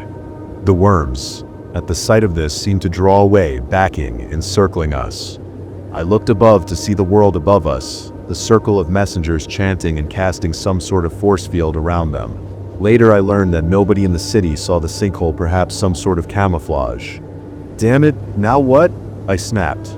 The worms amassed themselves into serpents, crawling up nearby us. I held my hand out near one, and it caught ablaze with black flame, destroying it. "There's no way I can hold them off. Does your book say anything about this?" "I'm afraid the Kolker weren't too keen on the details," Amadeus joked, somehow no longer the stern old man he was just minutes before. Above, someone screamed, and we saw a mass of black stretch out, encircle a messenger, and drag him into the swirling monster around us. The man was consumed, the black worms immediately covering him. Blessed are the Koko, giver of all knowledge, creator of the universe. Amadeus prayed, hands together, forming a strange symbol. Whatever he was doing, it seemed to fight back the serpents of darkness on his end. Out of nowhere, I was suddenly struck by what I thought was a blade. It struck me, and suddenly I was covered by worms which burnt at the touch of my skin. I looked to see what seemed like a person, except it wasn't. It was the worms, pretending to be human, lumbering around, coming straight at me. I got up, then felt myself kicked, and I fell face first. 2 of them were behind me. I got up, then placed my hands around the one in front of me, igniting the mass, then stepping back before placing both hands on the 2 creatures at once, destroying them too. I looked over at Amadeus, and the angelic figure which gave me the visions had somehow appeared, swirling around him, destroying everything in their path. The battle continued on. Creatures formed by the inky black erupted from the swirling hurricane around us. Above us, the messengers continued their hallowed chant, banishing the worms which tried to escape. Nearby, Amadeus and his angel continued to fight. And suddenly, the fight stopped. I looked around and I saw something emerge in front of me. The massive black parted, and out of the shadows came none other than Quint Magnus. "Kaya," they murmured, the black worms swirling around them. "Don't do this. You don't have to be involved. Leave." Before I could say anything, their eyes turned black, the worms into their skin. Like before, Quint was possessed, but this time, I was ready. Across from me, nearby Schwann, appeared Donald Zal, seemingly back from the dead. His eyes were black, and now that I think about it, his eyes were always black, right since when I met him. Donald still had that evil smile on his face, now revealing rows and rows of teeth. I hoped the messenger could handle it. Meanwhile, I confronted the thing within Quint, who threw a punch as me, which I sidestepped before sending one back, worms burning in black light as soon as my fist met their chest. Quint lifted his hands, and from the ground appeared a wall of worms which I simply put my hands into, causing it to crumble down. The thing within Quint seemed surprised, giving me a chance to place a hand on their chest, expelling a horde of darkness through their eyes and mouth. For a second, their eyes returned to normal. "Taya, don't trust the prophecy." Their eyes clouded, returning once more to darkness, and from the swirling black behind us, a serpent snapped out at my hand, removing it from Quint's chest. Suddenly I felt my legs being caught up, and I saw that worms had emerged beneath me, tying me legs together, and soon, my whole body, more ties appeared, and it appeared they were going to cocoon me in darkness. Before I could react, I saw Amadeus reach a hand into Donald, then ripping out a strange cube, which caused the other man to scream, before then crumbling down into what looked like gray ash. Amadeus then put a glowing hand on my shoulder, where the cocoon had spread, and it ignited. The black flames of judgment burnt it all to the ground, freeing me. "Thanks. Thanks. Sacred are the Koku," he absent-mindedly murmured. I launched myself onto Quint, tackling them to the ground. They pushed me away, but I was able to burn down more of the evils beneath their skin. Then they pushed me over, getting on top of me, and looking into my eyes. I attempted to fight back, but whatever was possessing them made them infinitely more stronger. I was left in place. "One of the 7 must die today." The thing laughed, an odd, joyous one. The Koko cannot be allowed to return. Quint's mouth opened, and a waterfall of worms vomited out, dropping onto my face. I choked as I felt worms burrow into my skin, into my throat, forcing me to swallow them within. My eyesight became blurred as I saw worms begin to cover them from behind my eyes. I began to grow tired, letting the worms take over. Suddenly I was shot awake, and I saw Quint scream out, now away from me, pained. Around us, the swirling darkness was ablaze, burning and being cast down into ash. Strange lines of light were spreading through, and as I traced them, I realized they came from the messengers above, whom now all kneeled, the white light bursting through their hands and shining through the darkness. Quint fell to their knees, as the wall around us stopped swirling and the worms began to shriek a high-pitched noise, slowly dimming as they crumbled into ash. In the end, all that was left was Quint, kneeling down on the ground, looking up at me and Amadeus. "The prophecy says one of the 7 must die," the creature within Quint muttered. "Go ahead, strike them down, and us with it." "No," I decided, stepping forwards and putting my hands on their shoulders. "No one else will die today." Like I said, this time I was prepared. I felt the light course through my body, lighting every nerve, every vessel, every cell I had, enlightening me to my potential to become a god. And I used that potential. I felt a spiritual hand reach out within Quint, and with all my knowledge and enlightenment, I reached for the worms, and then I stepped back and freed them. With the light, I pulled the creature out, the massive netted worms, stretching it out of Quint's skin. It was as if another person was leaving their body, as if a great evil was cast out. As I pulled it out, I saw the light snake around the net, burning it, sending bits and pieces to the ground where it died, reduced to ash. At last, the humanoid net was expelled, and it could only stand in front of me for just a second before it fell, turning to worms and turning into a blaze of light before reaching the ground, leaving nothing but hot gray ash. Quint was free, and they smiled a knowing smile before collapsing on the ground, drained. "It's over," I murmured. "The prophecy was wrong. Nobody else died." "You're right," Amadeus replied. "I think we may have put too much faith in this book." I extended a hand, and Amadeus took it. And that's when I felt a pain, pure and untempered pain. I screamed, and I looked up to see that the angelic being was entering him, yet not on Amadeus. Well, his eyes looked confused, scared. His eyes quickly turned to nothing but light as the creature completely took over him. The light across me began to drain, entering into Amadeus and the creature. "The prophecy must be fulfilled," a melodic, holy voice declared. "We must follow the path set by the ancients." "No!" I yelled. "Amadeus, fight it. Stop that thing, whatever it is." "Amadeus isn't here right now," it growled. "There is nothing but us right now." "Who?" I yelped, pain shooting through me as it drained my soul. "Or what are you?" It simply smiled, then said something odd. "We are Residing. We serve the path. All unbelievers must be cast down. All who defy the prophecy must die." I felt tired, and I was getting weak, falling to my knees, almost dead, almost drained. And then I saw a stone sail through the air, hitting Amadeus right on the head. It was Quint, up and about, throwing stones at the creature. And then Amadeus smiled, snapped a finger, and suddenly, Quint screamed in agony before falling to the floor, then igniting a blaze. "The prophecy shall be full." I never let it finish that sentence. I did the only thing I could think of. If I could get whatever was possessing Quint out of Quint, I could get this Residing thing out of Amadeus. It gasped as I shook its hand, reversing the stream of energy, feeding me power, feeding me enlightenment. I got up, and at the same time it got to its knees, staring at me with white-hot eyes, confused at the sight. I placed my other hand onto Amadeus' chest and began to pull the creature within out. The prophecy. I exorcised it, ripping the angelic creature from Amadeus. It exposed seemed to shriek, confused. I wasn't going to let it manipulate anyone else to follow its unknown agenda, and I placed both hands around the glowing form, extracting every ounce of life from the creature.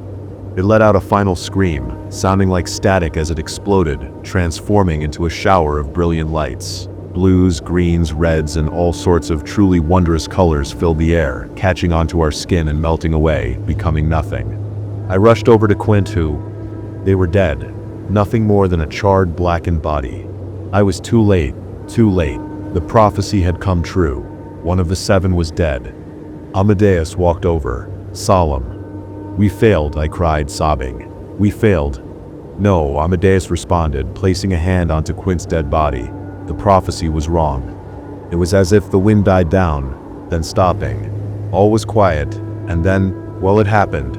Time seemed to reverse itself, and Quint's body began to return to normal clothes, changing from ashes to bright, hair returning to their normal purple essence. At last their eyes shot open, alive. "The prophecy was wrong," I murmured. "Indeed it was," Amadeus agreed. And that was that. I never found out what I did in the hours I lost. When I got home, the corpse of Olivia was gone, and my apartment was no longer covered in blood. The figurine was gone too. No trace of it but a single canine tooth dropped on the floor. I tried to find out about what Residing meant, but nobody seemed to know. I even tried reaching out to Jack Mayflower, but the university said he'd gone on a personal vacation away. I simply wouldn't find out, at least, not soon. Meanwhile, Amadeus and the messengers found that a significant chapter of the book was gone, the one about the prophecy. A secretary at the temple stated that all the books suddenly just caught on fire, and the chapter was simply gone. The odd thing is, well, the books all burned just as I extinguished the creature controlling Amadeus, the one behind the whole prophecy thing. I joined the path towards enlightenment, not really truly believing in it, but, well, I suppose my newfound powers gave me some cause to believe. And that's all. And for once in my life, I decided to fulfill a promise. 2 days later, I sat across Stephanie Raingage. Everything for once, okay? Actually, there's one more thing. Something isn't right about this. I wrote down my story as it happened, but there's something wrong with it. Now that I look over it, something just isn't right. I wrote that Quint Magnus was my best friend, but I can't seem to remember anything about Magnus before my first statement. I don't know who they are.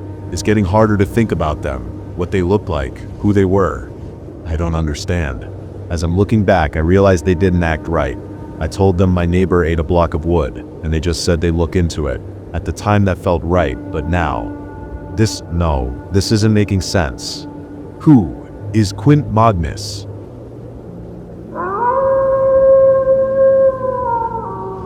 I heard the last words of the woman in the woods. My hometown of Cedar Creek, Colorado had a woman who everyone loved to hate. Her name was Miss Gatlin, and she was both my elementary school's janitor and the scapegoat for all unfortunate events around our town. The Cedar Creek elderly despised her for having a son out of wedlock, and the town parents scorned her for giving said son too much freedom, a parenting style which had supposedly led to his death at the hands of our town's eponymous river. As for the children of Cedar Creek, we didn't care at all about social conventions or parental negligence, but we all agreed that Miss Gatlin was an ugly lady, and that was enough to warrant our cruelty. My best friend at the time was a curly-haired menace to society named Isaac, who, by 5th grade, had established himself as a ringleader amongst the neighborhood boys. He did his best to inconvenience Miss Gatlin, though his pranks did little to rattle her. If we spread rumors about her poor hygiene just within her earshot, Miss Gatlin didn't bat an eye. If we released bugs inside her janitorial closet, she'd calmly sweep them outside. If we stuffed rotten food inside her locker, she'd clean it out quietly and without complaint. Our usual tricks never worked on Miss Gatlin, and all of us unimaginative kids were stumped by how to best a woman whose job was to clean up messes of all kinds. In my last year of primary school, Hanukkah fell a week and a half before we were dismissed for winter break. All of the Jewish children thoroughly enjoyed showing off their gifts to the rest of us, who had to wait an eternity for our presents. Thanks to Kim Possible, Spy Kids, and Totally Spies, every kid in Cedar Creek was obsessed with espionage, so Isaac's gift of a spy tech kit for kids made him even more popular than usual. Most of the kit was cheap plastic junk, but there was a small spy radio that seemed very well manufactured. It consisted of an earpiece and a button-sized microphone that was supposedly capable of transmitting audio up to a radius of 5 miles. Isaac, myself, and the rest of our crew spent most of the week before winter break running around town and testing the capabilities of the device. The audio quality was surprisingly good, although the earpiece and microphone could only be separated for about 3 miles before the sounds became too distorted to understand. It was a novel concept for a few days, but after a while we grew bored of playing walkie-talkie. Isaac wanted to use it for its intended purpose, surveillance, and he had the perfect target in mind. On the last day before winter break, Isaac and I glued the button-sized device to the back of an old brooch we had found in his sister's jewelry box. We covered it up with a strip of velvet, and then glued on the pin and catch, and by the time we were done you couldn't tell anything was amiss. We put it in a small white box, which we put in my backpack for later. We determined that I should be the one to deliver it, given Isaac's reputation as a prankster. After school, I found Miss Gatlin in the staff break room. She barely looked at me as I walked into the room. I noticed along the far wall of the break room, a wall of cubbies, each one marked with the name of a staff member. All of them were filled with gifts and letters, presumably from parents or other employees at the school. All of them, that is, except one. "You can't be in here, kid," Miss Gatlin said to me in her gruff voice. I know. I swung my backpack onto my stomach and fished around for the box. It had gotten a little banged up in my bag, but I figured she wouldn't really care. I procured it and held it out to her. "But I wanted to give you this before the break." She stopped packing up, turning fully toward me. For a long moment, she just stood there, staring suspiciously at the box. Setting her bag down, she took a few steps forward and grabbed the box out of my hand. She gave it a slight rattle and then opened it slowly. When she saw the brooch, she gingerly took it out of the box and turned it around in her hand. Then she paused again, looking between the glittering fake emerald and me. "It's not new, sorry. It used to be my mom's," I told her, going off of the script. Isaac and I had conceived to add more authenticity to the handoff. "She doesn't wear it anymore, but I thought you might like it." Miss Gatlin kept staring at me, her expression unreadable. I half expected her to chuck it into the garbage bin in the corner of the room, but to my relief she gave me a single nod. "Thank you," she said, and pinned the brooch onto her cardigan carefully, like it was a precious gem and not some cheap hunk of plastic. I gave her a smile that she did not return, and then she shooed me away. Isaac was waiting for me in the woods outside school. I flashed him a thumbs up and he slapped my back twice in congratulations. He pulled the earpiece out of his backpack and held it between us. I put my ear next to the speaker and was delighted when I could hear movement. The sound was slightly more muffled now by the velvet backing, but the audio quality was still really good. We heard the sound of snow crunching under Miss Gatlin's feet as she walked herself through the woods home.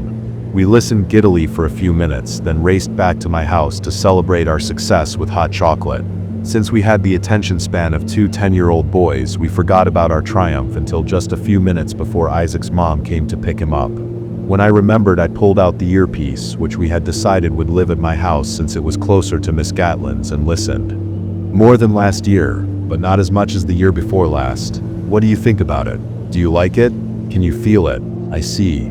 Me personally, I've loved it since I was a little girl. It falls so prettily." "What the heck is she saying?" Isaac asked me, as if I had any clue. The better question, in my mind at least, was who the heck was she talking to? She had no kids or husband and didn't have any friends as far as I knew. "I don't know," I said. "She's talking about snow, I think." Though the question, "Can you feel it?" seemed an odd thing to ask anyone. We sat there listening to her talk for 5 minutes straight. I'd never heard Miss Gatlin talk that much in my life, even though I'd seen her most days since I was only 5 years old. Looking back, I'm not entirely sure what we had expected, but it certainly wasn't a monologue of that length. We strained our ears listening for another voice, but heard nothing. "Maybe she's schizophrenic?" Isaac volunteered. I had no idea what that was, but I trusted his authority. His mom showed up to take him home, and I turned the speaker off to walk him outside. After that, every once in a while, I would turn the speaker on and listen. It seemed that no matter the time, be it early in the morning or late at night, Miss Gatlin was always talking. She talked about all kinds of things, everything from clothing to stocks, to the weather to politics. Sometimes she prayed, talking so quickly and quietly that I could only make out one out of every 5 or so words. She apologized often and spoke constantly of a promise. Sometimes when I turned on the speaker, all I heard were sobs, and sometimes the conversations were so strange that I couldn't make heads or tails of them. A young woman smiled at me today at the grocery market. Isn't that just the sweetest thing? I felt like it's been so long since someone smiled at me like that. Yes, I know she was just doing her job. Probably doesn't even know my name. Haha. Oh, how hard this has been. How lonesome. But I am so very close to the finish line. I won't break my promise now. A few days before we returned to school, Isaac and I made the trek over to her house in an attempt to figure out who she was speaking to. I had seen her house a few times before, and each time I was taken aback by how small it was, isolated and weathered. Her home stood at the edge of the southern woodlands on a large plot of land off of a street with very little through traffic. I remember standing on the side of the road with Isaac, staring at the shack-like house, which must have only had room for a bedroom, a bathroom, and maybe a tiny kitchen. "There's no way anyone else lives there," Isaac said after a while of standing and staring. We were too far away to peer in through the windows, but we were also too afraid to venture any closer. "She's either a witch, or she's just some sad, ugly old lady who went crazy from having no friends." Isaac got bored quickly, so we left not too long after that. After we had made our way partway down the street, something compelled me to turn around and give the house a final look. When I did, I saw the unmistakable shape of Miss Gatlin standing on the porch, staring in our direction. I turned away and grabbed a hold of Isaac's arm. "She's watching us," I whispered to him. His eyes grew wide. "Shit," he said. "Should we run?" "No, that'll look suspicious. Let's just keep walking." We walked until we were out of eyeshot, and then we ran all the way home. I'm not quite sure what spooked us so badly, but for some reason, even when I was back in the safety of my own home, I couldn't shake the feeling of eyes burrowing into my back. And soon they'll all be coming back. It's hard seeing them sometimes, knowing my Oliver was among them once. Sometimes I think I see him. At least it'll get easier soon thanks to you. By the time we went back to school, my friends had grown bored of the spy gear. I volunteered to return Isaac's speaker, but he said it was practically useless now since we couldn't retrieve the microphone. Surprisingly, Miss Gatlin continued to wear the brooch every day. It was always pinned to her non-work clothes, so the only time she was unbugged, as Isaac put it, was when she was in her janitorial outfit at my school. Seeing her guard the brooch so carefully made me feel kinda bad. Was that the only gift she had gotten for Christmas? Was it the only gift she had gotten in the past decade? Maybe she wasn't a witch or crazy. Maybe she was just lonely and had learned to cope by talking to herself. Months passed. Isaac and company, finally coming to terms with the fact that they would never get the rise they were looking for out of Miss Gatlin, moved on to terrorizing a curmudgeonly old man who lived across from Cedar Creek Elementary and was always yelling at kids for one reason or another. I was happy for Miss Gatlin. One day in March, I found her sitting on a bench at the edge of campus during lunch. I took a seat next to her, not expecting much. She took one look at me, then fixed her gaze back at the sad-looking sandwich in her hand. "What do you want?" she asked without looking at me. "Nothing, just wanted to sit here." She picked at the sandwich. "We're not friends, kid." "I know. You don't have any friends." "That's right," she nodded. "Maybe one day though," I said, and to my surprise, she laughed. I didn't even realize she was capable of laughing. She looked at me properly for the first time in our brief conversation, and I noticed that she was smiling. It was an unpracticed smile, but a genuine one. "Yeah," she said. "Maybe one day." Miss Gatlin packed up and headed back to the school building after that. She left a bag of mini Oreos on the bench next to me. I think she did it on purpose. I grew accustomed to checking up on her every now and then, listening to her conversations with herself. Sometimes it almost felt like she was talking to me. Looking back on it now, I realize what a little villain I was, and what an immense invasion of privacy I was committing. I wish that I could take it back now, especially considering what happened next. Friday, May 17th marked the 10-year anniversary of Oliver Gatlin's death. I kept an eye on Miss Gatlin throughout the day, but she didn't seem any more dejected than usual. Maybe things were finally looking up for her. In any case, although I hadn't checked in on her for a while, I decided that evening to see how she was doing. My parents were gone for the weekend, and I was only allowed to stay at home alone if I stayed inside the whole time, so I had nothing better to do. Not long after sunset, as I lounged on the floor of my bedroom, I turned on the earpiece. Miss Gatlin was talking to herself, as always, but there was something strange about her tone. She sounded more excited than ever. "Almost there. Almost there." She repeated those two words over and over until, at exactly 11:44 p.m., she let out a sound that I only understood years later to be a cry of triumph. "It is done. It is done, Dark Angel. Thank you. Thank you. 10 years of solitude, and it was worth every second. Now, Angel, bring him back. Bring him back to me." What was she on about now? Were those song lyrics or something? I strained my ears, listening for another person out of habit, but of course there was only Miss Gatlin's voice. After a moment, her cries of happiness faded, her voice taking on a confused tone. "What do you mean?" "No, that can't be true. I kept my promise. I followed every rule. I let no one in, kept no companions, made no friends. I kept my wish a secret, as you told me. My angel, I sat up slowly, the building terror in her voice, putting me on edge even from miles away. And then, she asked a question that still haunts me to this day. "What do you mean I had an audience?" There was a moment of silence, and then the surefire sound of the velvet backing of the brooch being ripped away. I could hear her breath, sharper and clearer than ever before, as she repeated a single word. "No, no, no, no, no, no, no." She withdrew from the microphone, her rapid breaths replaced by what sounded like her front door being thrown open with a bang. There was no more noise from the microphone. I remember standing up in my bedroom, not quite understanding what had just happened, and not quite knowing what to do next. Something told me that I should go downstairs and make sure that the doors were locked, so I told myself to man up and forced myself down the stairs to the dark first floor. I made my way around the whole house, checking the doors and windows. Once I was done, I just stood there. Somehow, I knew she was coming, and that there was nothing I could do to stop it. I thought I was hearing the wind, but as it grew louder, I realized I was hearing wailing. I heard it long before I saw her, that gut-wrenching cry, that sound that I had previously heard only pale imitations of in movies where a mother loses her child. Standing in the darkness of my living room, I watched her sprint from the tree line towards my house. Her mouth was wide open, her eyes glazed over, and her body dressed in a white nightgown. She looked and sounded like something out of my worst night terrors. I dropped to the floor and crawled away from the window, taking cover behind a couch. Why? She howled, her mournful voice rising and falling as she ascended the steps to my front porch and slammed her fist against the door. Why? I needed to get to the phone, but the house phone was right next to the widow, and I was petrified. She hit the door so hard I was afraid that the hinges would give way. How could you do this to me?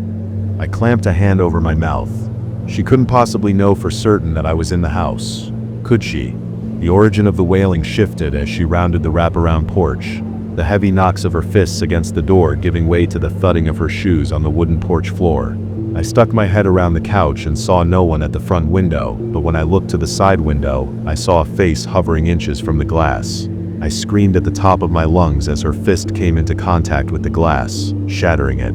I was so horrified by the rain of blood-speckled glass that I almost missed the sight of a shotgun scabbard strapped to her torso. Certain I was about to die, I screamed at her to go away, to leave me alone, and she screamed right back at me, asking me questions that I didn't understand. Dogs had begun to bark at the commotion, and my next-door neighbor's porch light turned on. Please just go away, I shrieked as I finally found my footing and raced to the phone. I grabbed it from its holder, starting to type 911 as I decided whether or not I should risk running to the neighbor's house. When I looked at the broken window, though, she was nowhere to be seen. The wailing had receded, growing fainter and fainter until I couldn't hear her at all. I stood there dumbly until the sound faded entirely, my hand shaking. She was gone. I was sure of it. Should I still call emergency services? After a moment, I heard another, fainter sound and recognized the statusy audio immediately as a transmission from Isaac's spy gear. I raced upstairs, still clutching the phone, and grabbed the speaker from the floor where I had dropped it. I pressed it against my ear, listening to the faint sound of a familiar voice. I hope this was worth it, kid, it said, calmly and coldly. I hope you and your friends can laugh about this. I heard a bang, and then I heard nothing at all. It took 2 weeks for the police to find her body. Her final resting place was deep in the woods, under a thick shroud of junipers not far from the banks of Cedar Creek. As her face was mutilated beyond recognition, her body was identified by the shotgun lying beside her. They say that, although she was covered in enough blood to entice every animal within a 3-mile radius, her corpse was untouched by the beasts. Even the insects seemed hesitant to feed, and the fungi slow to grow upon her body, as though even the lowliest creatures feared contamination by the lonely woman in the woods. They did not find a brooch on her person.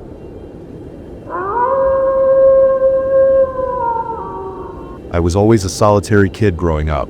I grew up on the outskirts of my little town that I grew up in and never really had any friends. I would hang out with someone here and there, but for the most part I stuck to myself, even in high school. Because of my voluntary solitude, I found time to invest in hobbies like fishing, hunting, and playing cards. I used to always love a game of spades with my parents and little brother. Though I loved all the hobbies I partook in, hunting was by far and away my favorite. I would hunt all sorts of critters when it was in season and spent hours just to hunt something. See, the fun part of it wasn't the fact that I just killed something, it was the fact that I had outsmarted the animal and beaten it.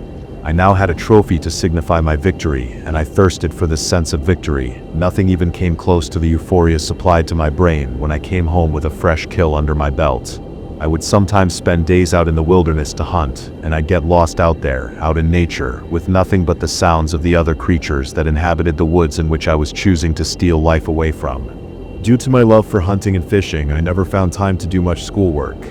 I passed all my classes with at least a C and graduated high school, but further education was not something destined for me. I was convinced hunting was my calling. After high school, I began to hunt not just for pleasure but for work too. There was a company close by to my hometown that made deer jerky and was looking for hunters that could deliver them the meat.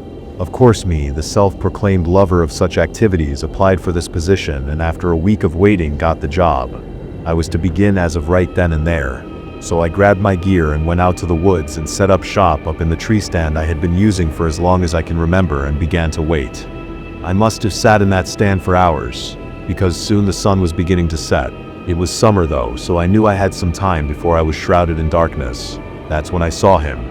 A male buck pranced into view all the way on the horizon. I sat there watching it, mesmerized by how it moved. It calmly paced the forest floor, bending over here and there to eat some grass or berries, until finally it came to the creek that I had set my stand up near to. It stood for a moment, looked around, and dropped its head to take a much-needed sip of water. This was it, the moment I had been waiting for. I raised my rifle, knowing I had only one shot, and aimed it directly behind his front shoulder. I took a deep breath.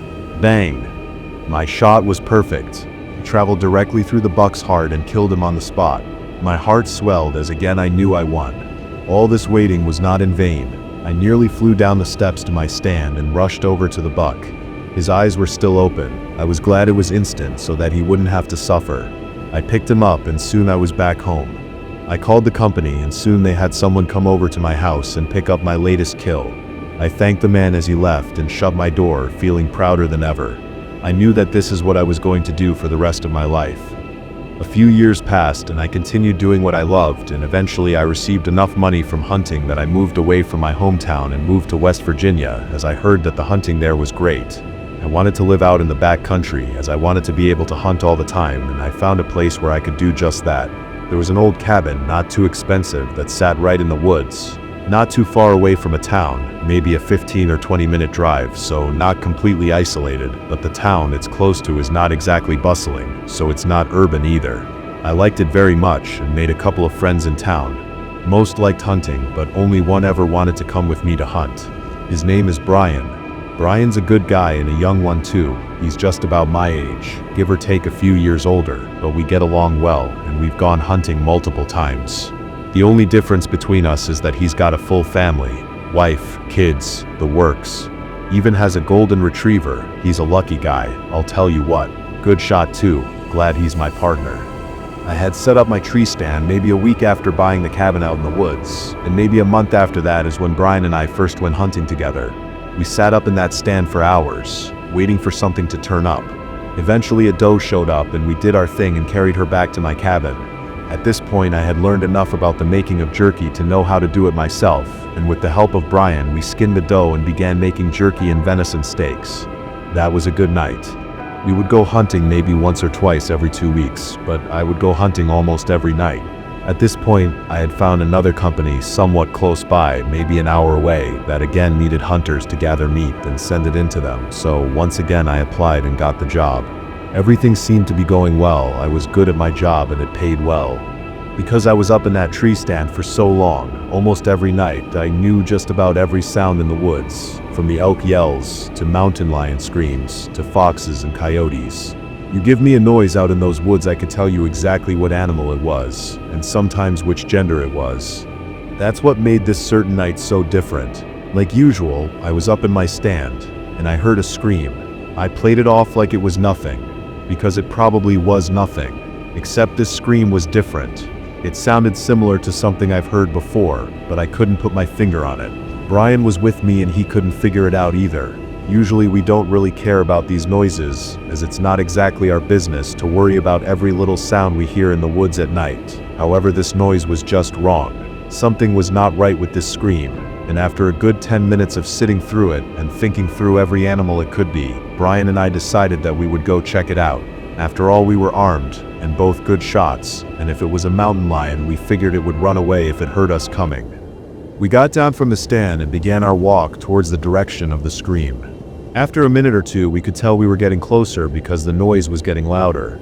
It seemed almost echoing through the trees, and I won't lie when I say it freaked us both out a little. However, we trudged onward, and eventually, after another minute of hiking, we stumbled upon a clearing where we saw what the noise was emanating from. It was a huge elk standing in the middle of the clearing, just screaming out into the night. We looked at each other, and through the relieved look on Brian's face, I could tell he still shared the same uneasiness that I was feeling. We turned to look at the huge elk, still wailing, and deciding to let it be, walked all the way back to the stand. After some back and forth, we decided it would be in our best interest to call it a night and just go home. When we hunted at night, Brian usually stayed in the guest room in my cabin, as it was usually late when we got done, 2 or 3 in the morning, and he didn't want to wake his children or wife up coming home. So he crashed at my place. However, Even though we were far away now from the elk, it seemed as though it had followed us and was just as loud as ever. This freaked us both out a little bit, but we figured if we went to sleep, it would all be over in the morning. So we did, but it wasn't the ending. When we woke up, the scream had disappeared. We were relieved, and Brian said his goodbye and left for his home. I did my normal routine, went into town and waited until dusk before going back out into the woods and into my stand. I was still a tad big unnerved from last night, but I figured this would help me get my mind off of it, and it did. Until around midnight when I heard a scream again. This time, however, the scream really sounded wrong. Like really wrong. I could tell this was not the same scream from last night, but it again was not an animal I could put my finger on. I hoped and prayed it would go away, but it didn't. The screaming persisted and persisted until I couldn't take it anymore. I had to find out what the hell was screaming in the dead of night. I set out in the same direction as last night, expecting for the worst to be awaiting me. I trudged and trudged through the underbrush until finally I reached the clearing from the night prior where the scream had reached its peak. What I saw, however, shook me to my core. There was no elk this time, like I had expected. No, there was a figure standing in the middle of the clearing, facing away from me. I froze, unable to comprehend what I was witnessing.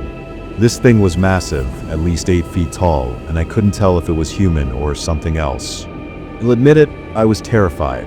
I had never seen something like this before, and I was ready to book it away from there. I didn't want whatever this thing was to see me though, so I backpedaled, as slow as I could, staring at this thing for as long as it was in view. As soon as it was just on the horizon, it stopped screaming. Again I froze. Why'd it stop? I wondered. I stood there, in the trees, dumbfounded, staring at this 8-foot tall creature that had just been wailing in the middle of the woods. I realized now what a fatal mistake I had made by not running home as soon as I saw this thing. As I stood there, this thing turned around and my body was struck with fear. Though I was at least 300 yards away from this thing, it stared directly at me, and I knew it knew I was there. Its yellow eyes pierced daggers into my heart as it got down on all fours and began wailing once more, starting to gallop towards me. I stood there frozen for another moment before booking it. I knew all the shortcuts to my house, and I took them all, knowing I may not have much time left. I sprinted faster than I have ever sprinted, hearing its echoing cries in the distance, its growing intensity only proving I was going too slow. As the sound grew louder than ever, I saw my house. I fumbled with my keys to get to the one that opened my front door, and as I reached the porch, I found it. I unlocked the door and shut it as soon, and I reached it. The cries were right outside, and I knew whatever this thing was, it was on my porch, searching for a way to get inside. Terrified, I hid in my freezer where I hoped the smell of meat and ice would help mask my sense to the being. This is where I've been hiding for the last 2 hours. The creature has now found its way inside my house, and I can hear it moving around upstairs, tracking any signs of me. I am in the basement and in the cooler, so hopefully it won't find me in here. I tried texting Brian to get over to my place, but my messages haven't been going through, and given it's 3 in the morning, I doubt he'd see them anyways. I have no idea if this thing will go away in the morning, but right now it's my only hope that I have. If it doesn't, then it will find me eventually, and who knows what it will do then. If you're seeing this, please, I'm begging you, please heed my advice. If you hear screaming in the middle of the woods at night, do not investigate. If you hear screaming in the middle of the woods at night, do not investigate.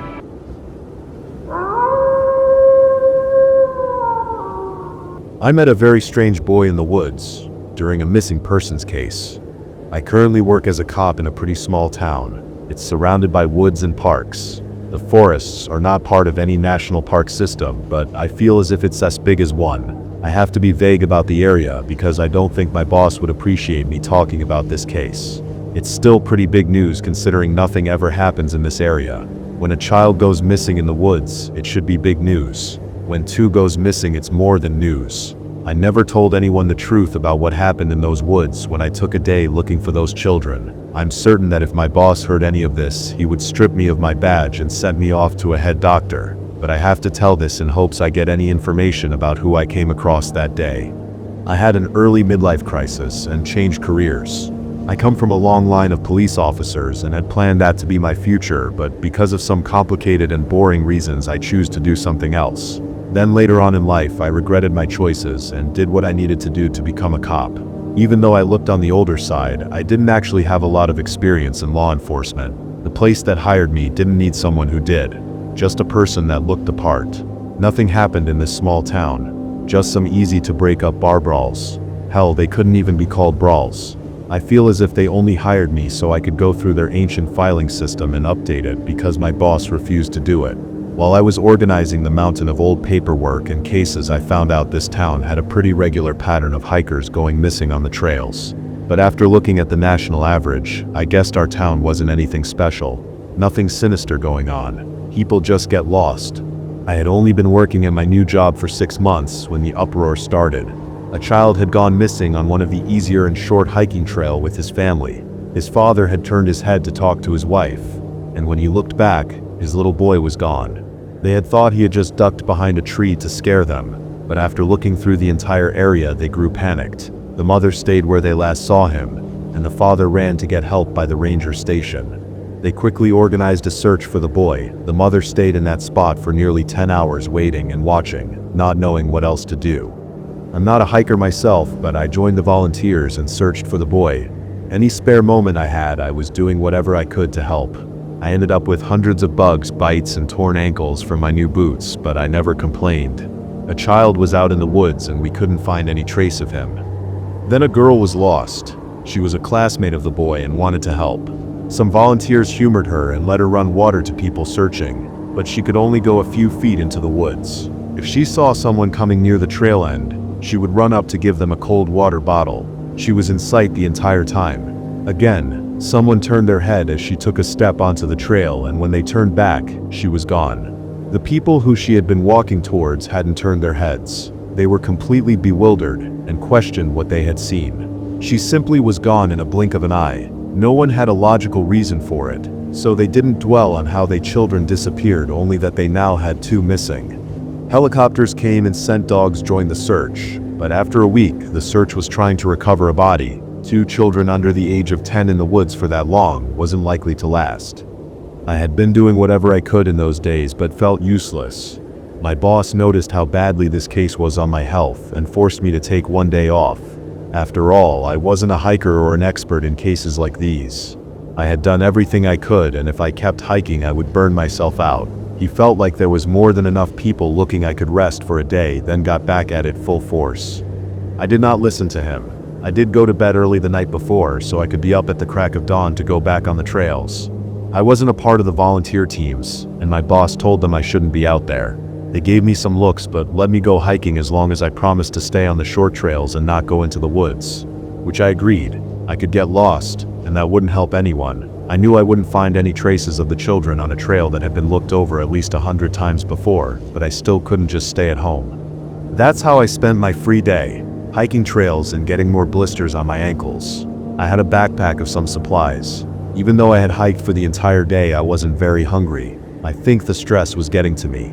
I still had some water and granola bars in my pack near the end of the day. I was in the middle of a somewhat longer trail I had gotten permission to search on when the sun had started to set. I decided to start heading back but knew it would be dark by the time I arrived at the end of the trail and to the ranger's station in the front of the woods. I knew I wasn't going to find anything, but I still felt disappointed ending the day empty-handed. The orange light of the sun had faded into a gray light, a strange gray light that made bright colors pop. I had forgotten how strange that time of day looked. My orange shirt nearly looked neon in the gray light. Because of the odd light, I saw bright white on the trail easier than I might have at a different time of the day. The trail had a slope to it. I had just reached the top ready to go down when I saw the white on the trail. I squinted to see a person standing wearing a long white and baggy sweater. The day had been hot and not at all sweater weather. The person was short and my heart started to race. But this person didn't look short enough to be 7. But it was still very strange to see a preteen just standing in the middle of the trail. I went down the slope and towards them, hoping I looked friendly and they didn't book it into the woods. "Hey, are you all right?" I asked when I was a few steps away from them. At first I thought they had been wearing a long white hat of some sort, but when I got closer, I saw their hair was pure white. Either this was a very short older person, or this child dyed their hair. I noticed they weren't wearing any shoes, and found that strange. Their feet weren't dirty from walking in the woods, and I didn't see any abandoned shoes around the trail. I had no idea how they went bare feet without tearing up their soles. Hearing my voice, they turned to face me. They were a child like I had first thought. Their hair fell over their face, making it hard to see their face. I guessed they were a boy, even if they had hair on the longer side. Alarm bells were ringing just in the back of my head, but I couldn't ignore a lost child in the middle of the woods. I'm a cop. You're safe. My name is Hugh. I was carrying my badge in my backpack and held it out for the boy to see. The boy still hadn't spoken or reacted in the slightest, but at least he was looking at me, showing he was listening. Are you lost? Where are your parents? I asked as gently as I could. I couldn't blame the boy for being scared of a random man coming up to him in the woods. I hoped he trusted me enough to bring him to the ranger station so we could get help. We had to find out where the boy's family were and make sure he wasn't in any kind of trouble. Protective instincts I didn't even knew I had was kicking in. I wanted to carry him out of the woods to make sure he wouldn't hurt his feet walking, but getting any answer from the kid would be a win. Best not to make him too uncomfortable. He hadn't responded to any of my questions, so I got down on his level to keep trying. What's your name? Ellie. I finally got something out of him. His voice was so soft I could barely hear it, but I had a name. I'm going to the ranger station. How about you come with me? If you feel comfortable with it, we could hold hands so we don't get lost. I saw High Hands fidget a little at the end of his large sweater as his eyes darted back and forth, considering what I had asked. Because I had gotten down a bit lower, I could see his eyes through his white hair. His hair wasn't dyed. He was albino, judging by his pink reddish eyes, a rare condition I had never seen in person before. I heard people with the condition had bad eyesight. It would be dark soon, and I was surprised there was still light after how long we spoke for. Holding hands would be a good idea if he couldn't see when the sun did finally set. He came to a decision and held out his hand to let me take it. He seemed like a shy kid, so I didn't push any more conversation and took my small win. When we started to walk, I kept an eye on the ground, making sure I was guiding him away from anything that might harm his feet. I wish I had brought a pair of extra socks that day. Ellie was very light-footed though, he carefully walking around twigs on tiptoes as if it was second nature to him. I remember not wearing shoes as a child, so maybe he had just adjusted without them. I wished I had a way to leave a note where I found him. If his parents were nearby, they would be worried, but I assumed they would go where we were headed once they couldn't find him. I had my phone on me and I was glad it still had a charge. Still holding Ellie's hand, I tried to unlock my phone with one hand. It had frozen, which I thought was weird. It had never frozen before. I tried to restart it and my lock screen came back on. But the clock remained the same time it was when I first checked it. The sun still hadn't set, and my phone clock wasn't moving. I wanted to call the station saying I found Ellie, but no matter what I tried, my phone just refused to work. I shoved it into my pocket to try and use it again at a different time. As we walked down a slope, I get hit with a déjà vu. I thought I had already walked down this slope. In fact, I just found Ellie at the bottom, but I ignored it. The woods all looked the same to me. I could just be getting confused by my surroundings in the dark. I was never a good hiker, but when we hiked up another slope and came down again, I was seriously starting to think a tree growing on top of a boulder was the same one we had just passed by. My throat was starting to get dry, and panic was rising in my chest. Why did everything look the same? Why had the sun not set yet, and why would my phone clock not move? I pushed those worries down, until we passed by the same tree growing on top of the boulder a third time. I didn't want to stress out Ellie, who had silently been walking beside me the entire time. Ellie, could you do me a favor? I don't mean to worry you, but could you stand right here as I look over that slope ahead of us? I just want to look ahead. I swear I won't leave you. The boy gave me a nod, and it looked like he didn't want to let go of my hand, but he let it go and I half jogged up the trail to the small hill in front of us. When I started to walk away, Ellie had crouched over and started to shove sticks in the dirt. When I saw at the top of the hill, it gave me tunnel vision. I thought I was going to faint. I stood staring at Ellie crouched over, playing with sticks. I looked behind me and saw the same thing. This couldn't be happening. I had to be seeing things. Maybe Ellie had a twin and they were messing with me. I jogged down and walked over to the tree I was using as a landmark. I put my useless phone on top of a root. Ellie was staring at me, and I gave him a smile. Humor me, I told him, and started up the slope again. When I reached the top, Ellie still had his line of sticks, but I felt a weight in my pocket. My phone was no longer on the tree root. It had returned to my pocket. What the hell? I asked slowly to myself. I had to be going crazy. Maybe the stress had finally gotten to me. I couldn't be stuck in a loop. These things just didn't happen. I walked down and stopped in front of Ellie, wondering what my face looked like in that moment. If this was really happening, then Ellie might know something. After all, when I found him, the loop started. But I wasn't ready to put any blame on him yet. "I'm going to climb a tree," I said, hands on my hips. A hint of a smile flickered on Ellie's face. I had no idea what else to do. Clearly, I couldn't walk along the trail without getting brought back. But I wasn't about to risk going into the woods. I would get put back on the trail or get lost in the trees. Maybe, just maybe, if I climbed high enough, I could see something interesting. Or maybe the loop didn't reach high in the air. It was something I could try. I placed my bag at the base of the boulder tree and started to climb. "Watch my bag for me, champ. You can have the water and snacks if you want, though," I told Ellie and started to climb. I wasn't much for climbing, but the branches were thick and close together, so it made it easy. This tree was almost made for it. I slowly made my way up, getting covered in leaves, sap and scratches from the bark. I didn't know when I should stop. I made the mistake of looking down and froze in fear for a few seconds. I learned in that moment I was afraid of heights, but I had to keep going. I had to get out of there and find a way to get Ellie out of the woods. I don't know how long it took, but I made it nearly to the top and where I could no longer grab branches to support my weight. I looked around, seeing nothing special, but I was still in the tree, so maybe the loop didn't reach that high up. I took a risk and climbed one more branch when the world went dark. I realized that the sun had set in a blink of an eye. I looked up at a starry sky through the branches before an immense force suddenly knocked me from my perch. It felt like an invisible hand had grabbed around me and plowed my body through all the branches I had just climbed. The pain was nothing I had ever felt before. I heard my legs break before I felt it. My ribs were crushed and a knot to my skull, thankfully making my world dark. When I woke up, I was on the bottom of the trail right next to Ellie, who I'm pretty sure just was poking me with a stick. I screamed, sitting up, patting my body, looking for what was broken, only to find myself in one piece. I was breathing hard, looking frantically around to see I was back in the gray light of the trail and my body healed. Not even the tree sap remained. I guess that didn't work, I said with a small laugh, enough through I wanted to cry. My body was healed, but I still held that memory of the pain. It was a good idea. I don't think I've ever seen someone find an opening of the loop before, Ellie commented in his small, soft voice. He had spoken about the loop. I no longer could doubt it was happening. The whole thing was now in the open, and we needed to talk about it. "I'm stuck in a loop," I said slowly, still not fully believing it. "Yes, you are," Ellie said with a nod. He was making doodles in the dirt with his stick, as if the strangest thing wasn't happening, like all of this was normal. I stared at him and the sticks he had placed in a circle in the dirt, and a thought suddenly came to me. "I'm stuck, but you're not."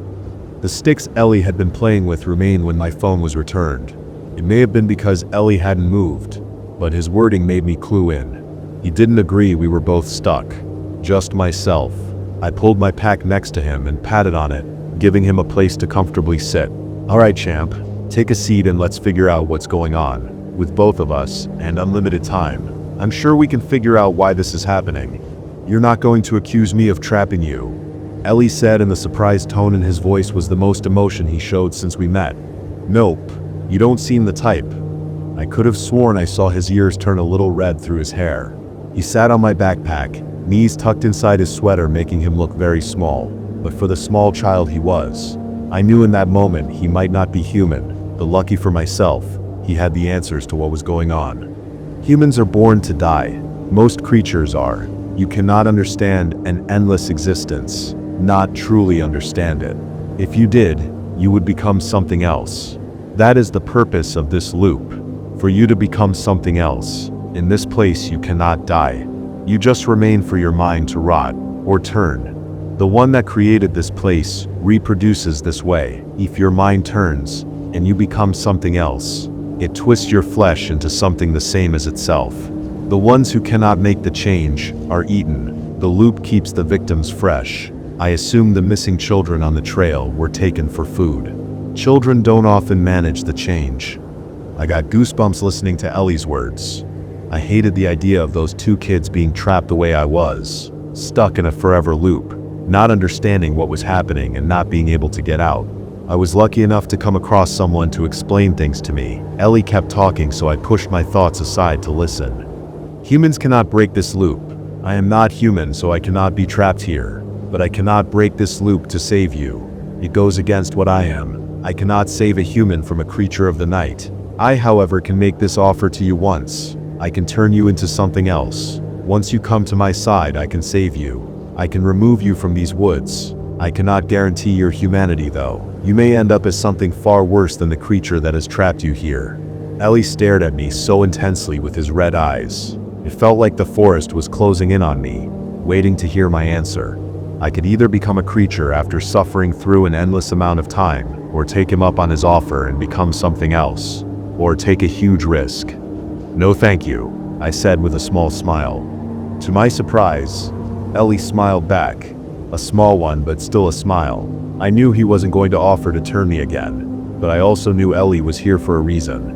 Maybe that reason would get me out of this mess. "It's best for you to stay silent, as I take care of why I came here. I cannot promise your life. I need to summon the creature who made this loop and speak with it. It may eat you," Ellie said as he stood up. I watched him as he walked to the middle of the trail. He stood waiting for me to nod and give him a small wave, telling him I was ready to maybe die in the next few minutes. Not much else I could do about it. He gave me a nod back, then stomped down hard on the dirt-packed ground. I thought I heard some sort of hollow echo and the faintest silver light coming from him when he stomped. My body sensed the creature before I saw it. Every hair on the back of my neck stood on end, and my hands started to shake. I had never been so scared in my life. I would honestly rather be thrown from a tree 100 times than be sitting on the trail when the creature showed itself.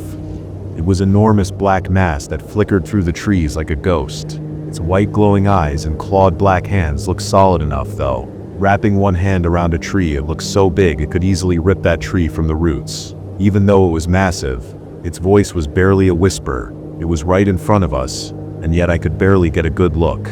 It was like my eyes refused to focus on the thing, and I was glad for that. What creature has wandered into my forest? It reached out a large claw towards Ellie, who stood firm.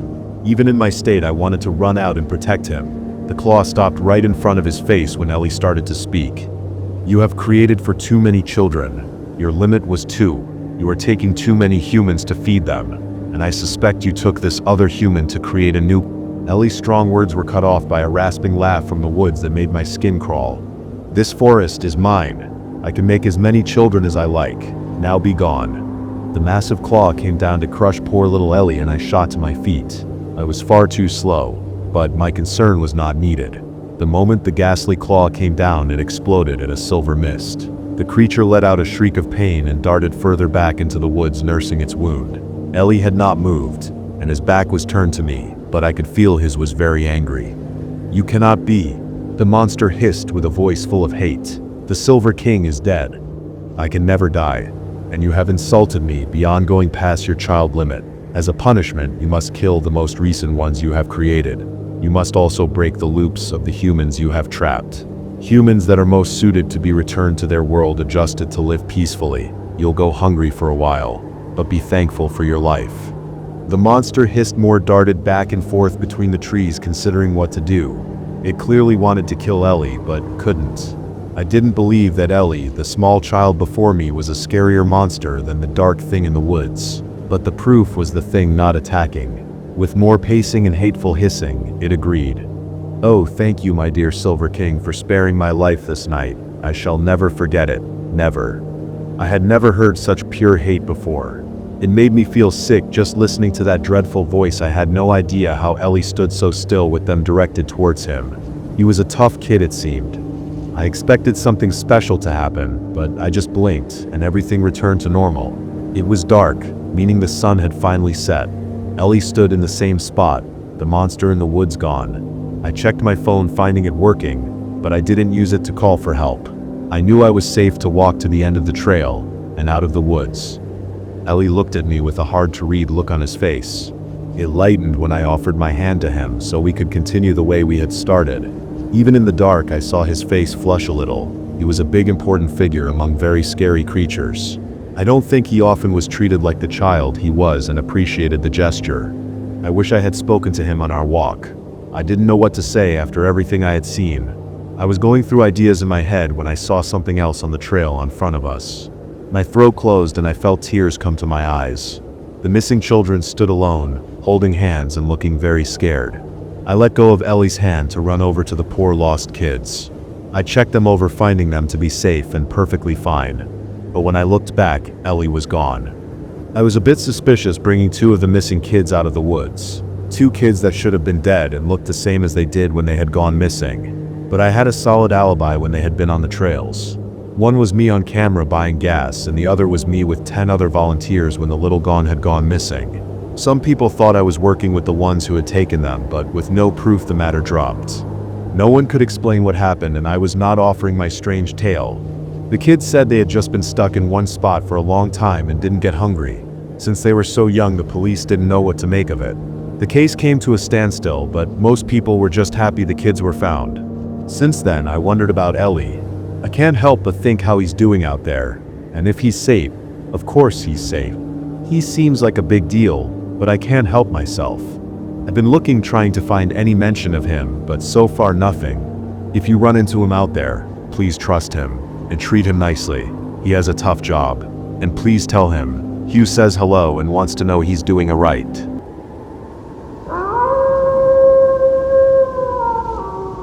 If you come across a construction site in the middle of the woods, just turn around. It all started with a chase through the woods behind my house. A little after lunch, my golden retriever, Benny, caught the trail of something he liked and took off like bullet towards the tree line.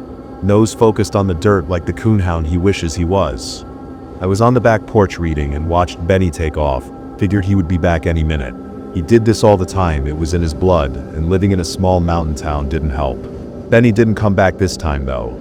For 15 minutes, I poked my head up from the pages of my book to see if Benny came slumming out from the trees with half a dead rabbit in his mouth. Then I heard a bark, high-pitched, short, and shrill. Benny was in trouble. I leapt upwards to action. The novel dropped to my feet with pages bent and splayed. I ran down the stairs of the porch and towards the trees. I heard the shrill bark again, more distant than before, and broke into a sprint. Branches and leaves whipped at my face and chest. I didn't care, something was wrong with Benny. At some point I noticed that giant yellow warning "No Trespassers" signs were plastered on tree trunks. If I wasn't so focused, I might have wondered why these signs were posted on public land. The Fall Creek Forest was one of the largest in the Tri-County area. No one owned it but the state. I kept sprinting through the saplings and brambles. I had cuts all over my forearms, but I didn't care. I hadn't heard Benny make a noise in several minutes. Instead, I heard a constant tia chump that grew louder. Sweat dripped down my face and back. I tried calling Benny's name over and over, but soon had to stop for fear of passing out from lack of oxygen. Then, without notice, the trees cleared away, revealing an open area, and I tripped over my own velocity. I shielded my face with my arms and slammed into the packed earth. With a groan, I looked up as little white stars receded from my vision. I was in a construction site in the middle of the woods. Trees completely surrounded the area like silent guardsmen. There was empty machinery scattered across the compacted dirt. A bulldozer, a crane, a few trucks for hauling dirt and chunks of rock. In the center, a massive cylindrical tent-pole-like object was lifting itself into the air via hydraulic pistons. Then it dropped to the earth. Thump. The impact made the ground shudder underneath me. Whatever this device was, I had not seen anything like it before. If you ever played Half-Life 2, it looked like the pistons you have to activate to scare away the antlions. That's the best comparison my brain could make in those stressful moments. Before my mind could interpret whatever was going on here, I heard another short, shrill bark, much closer than before, followed by a guttural moan. Benny was close. I ran across the opening, past the giant piston, which, again, raised itself and dropped to the earth with a loud thump. I entered the tree line opposite of where I entered and continued my sprint towards Benny's cry. The thumping seemed to continue everywhere around me. After maybe about 30 seconds, I stumbled into another clearing, almost identical to the one before. Some trucks, orange cones, and a giant silver piston raising and dropping itself in endless routine. The only reason I didn't think I had gone full circle was the fact that there wasn't a bulldozer this time. Only a few feet away from the piston was Benny, moaning quietly. He was ravaged from a battle with some sort of forest creature. His yellow hair was matted with his blood. A giant claw mark was carved across his abdomen. 3 giant slashes, velvet red in color. Benny's back right leg was broken and mangled. Breath came out in short wheezes. He was at death's door. I dropped to my knees and cradled Benny's body, sobbing uncontrollably. Through my tears and anguish, I noticed something else. Some sort of black oily substance was mixed with the matted fur and blood. I touched my fingers to it in curiosity. Despite my heaving sobs, it was slick and shiny, the same consistency as the blood leaking from Benny's wounds. "Freeze! Put your hands behind your head!" The voice broke the repetitiveness of the thumping like a sonic boom. I did what I was told and turned around, tears still glistening in my eyes. There were 4 soldiers in front of me. One had what had to be a bazooka strapped to his back. The others were fully combat ready and had their assault rifles pointed at me. A 5th soldier stepped in between them and approached me. He had a stern look on his grizzled face, that is, until he saw Benny's mangled body behind me. Then it turned into a sour smile. "It's working, boys," he said proudly. "This is a fresh kill, which means we must be right on its trail." The soldier turned to me. "Sorry about your dog. Think you can help us out?" I cocked my head in curiosity and began to listen to the soldier's story. "Well, it all started about 2 weeks ago," began the lead soldier, who revealed his name to be Mathers. Lieutenant Colonel Mathers, that is. "There was some sort of temporal anomaly that our tech at Central registered. We were dispatched to the area immediately. Started off with 11 of us, 10 good men and myself. It was standard procedure for a Tempan. Done at least 30 of these missions in my life. Go to the site, protect the local population, and secure the threat." Mathers gave a heavy sigh and dropped down onto the stump of an old oak tree. Resting his elbows on his knees, he fumbled in his jacket pocket for a few seconds, pulled out a crumpled pack of Marlboro No. 27 cess, and shakily lit one. He tossed the pack to another one of the still unnamed soldiers. They were, very kindly, taking the time to dig Benny a shallow grave, only a couple yards away from the place he died. It was the least they could do. I couldn't help but hysterically blame them at first, until they calmed me down. Mathers took a heavy puff off his cigarette, exhaled, and continued his story. "When we got here, there were already so many casualties. Livestock, of course, were the first victims. Then the farmers themselves. We visited the home of a family of 3, 2 nights ago. Jesus fuck, I've never seen so much blood. They weren't even eaten or anything like that. Most of the things I deal with are just hungry, escaped from whatever hell they call home and want a meal. This was different. It looked like it simply wanted to mutilate them. They were torn apart." Mathers paused, brought his left fist to his mouth, and held back a retching gag. Then, casually took another drag of his 27. I thought of the news story I had seen about the massacre at the Newman farm yesterday, and shuddered.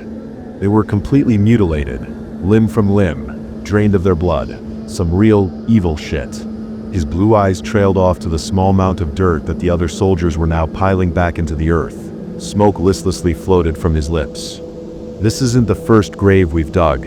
I think that makes 7 now. 6 of us, torn to pieces before my eyes. Fucking monstrous thing. 4 crab-like legs, 2 Tyrannosaurus arms, and the torso and face of a human. But its eyes saw everything. I feel like it knew my fears, my instincts, every movement before I even made it." Mathers paused before his voice cascaded into hysteria. His eyes snapped to mine. "Its eyes. They saw, kid. They saw to the deaths of 6 amazing men. Steinman, Gould, Farrow, Clapp, Smith, Bauer, and now, Benny." Mathers' eyes had drifted, but then snapped back to mine and shone with true sincerity. He spoke softly now. "I'm truly sorry about what happened to your dog. Not the most comforting individual. 15 years of this shit duty will do that to you, but know that you should be glad Benny made it to one of the safe zones. Otherwise, there probably wouldn't be a funeral or grave." The thought was the opposite of comforting and made my stomach turn in a knot. I finally decided it was my turn to speak. "Safe zones?" I inquired softly. Mathers' stern demeanor yielded a small one-sided grin. "That's right. We're in one right now," he said, leaning back and waving his arm in a broad gesture towards the giant piston. "These big puppies were thrown up in a day and a half all across the forest here. Apparently our boys at Central figured out that this thing hates sounds. Must be quiet where it comes from. Anyways, we put these suckers up, I think 10 of them total, in a big ring. Our hope is that we can funnel it into the middle of the ring, where it will get caught in one of the many traps we've set. Wham bam. Thank you, ma'am." Mathers took another heavy drag off his cigarette, then flicked it towards the piston and stood up. "Our temp and sirens went off a little while ago, indicating something was nearing the ring. It could have been your dog. It could have been the target. I think it was the target.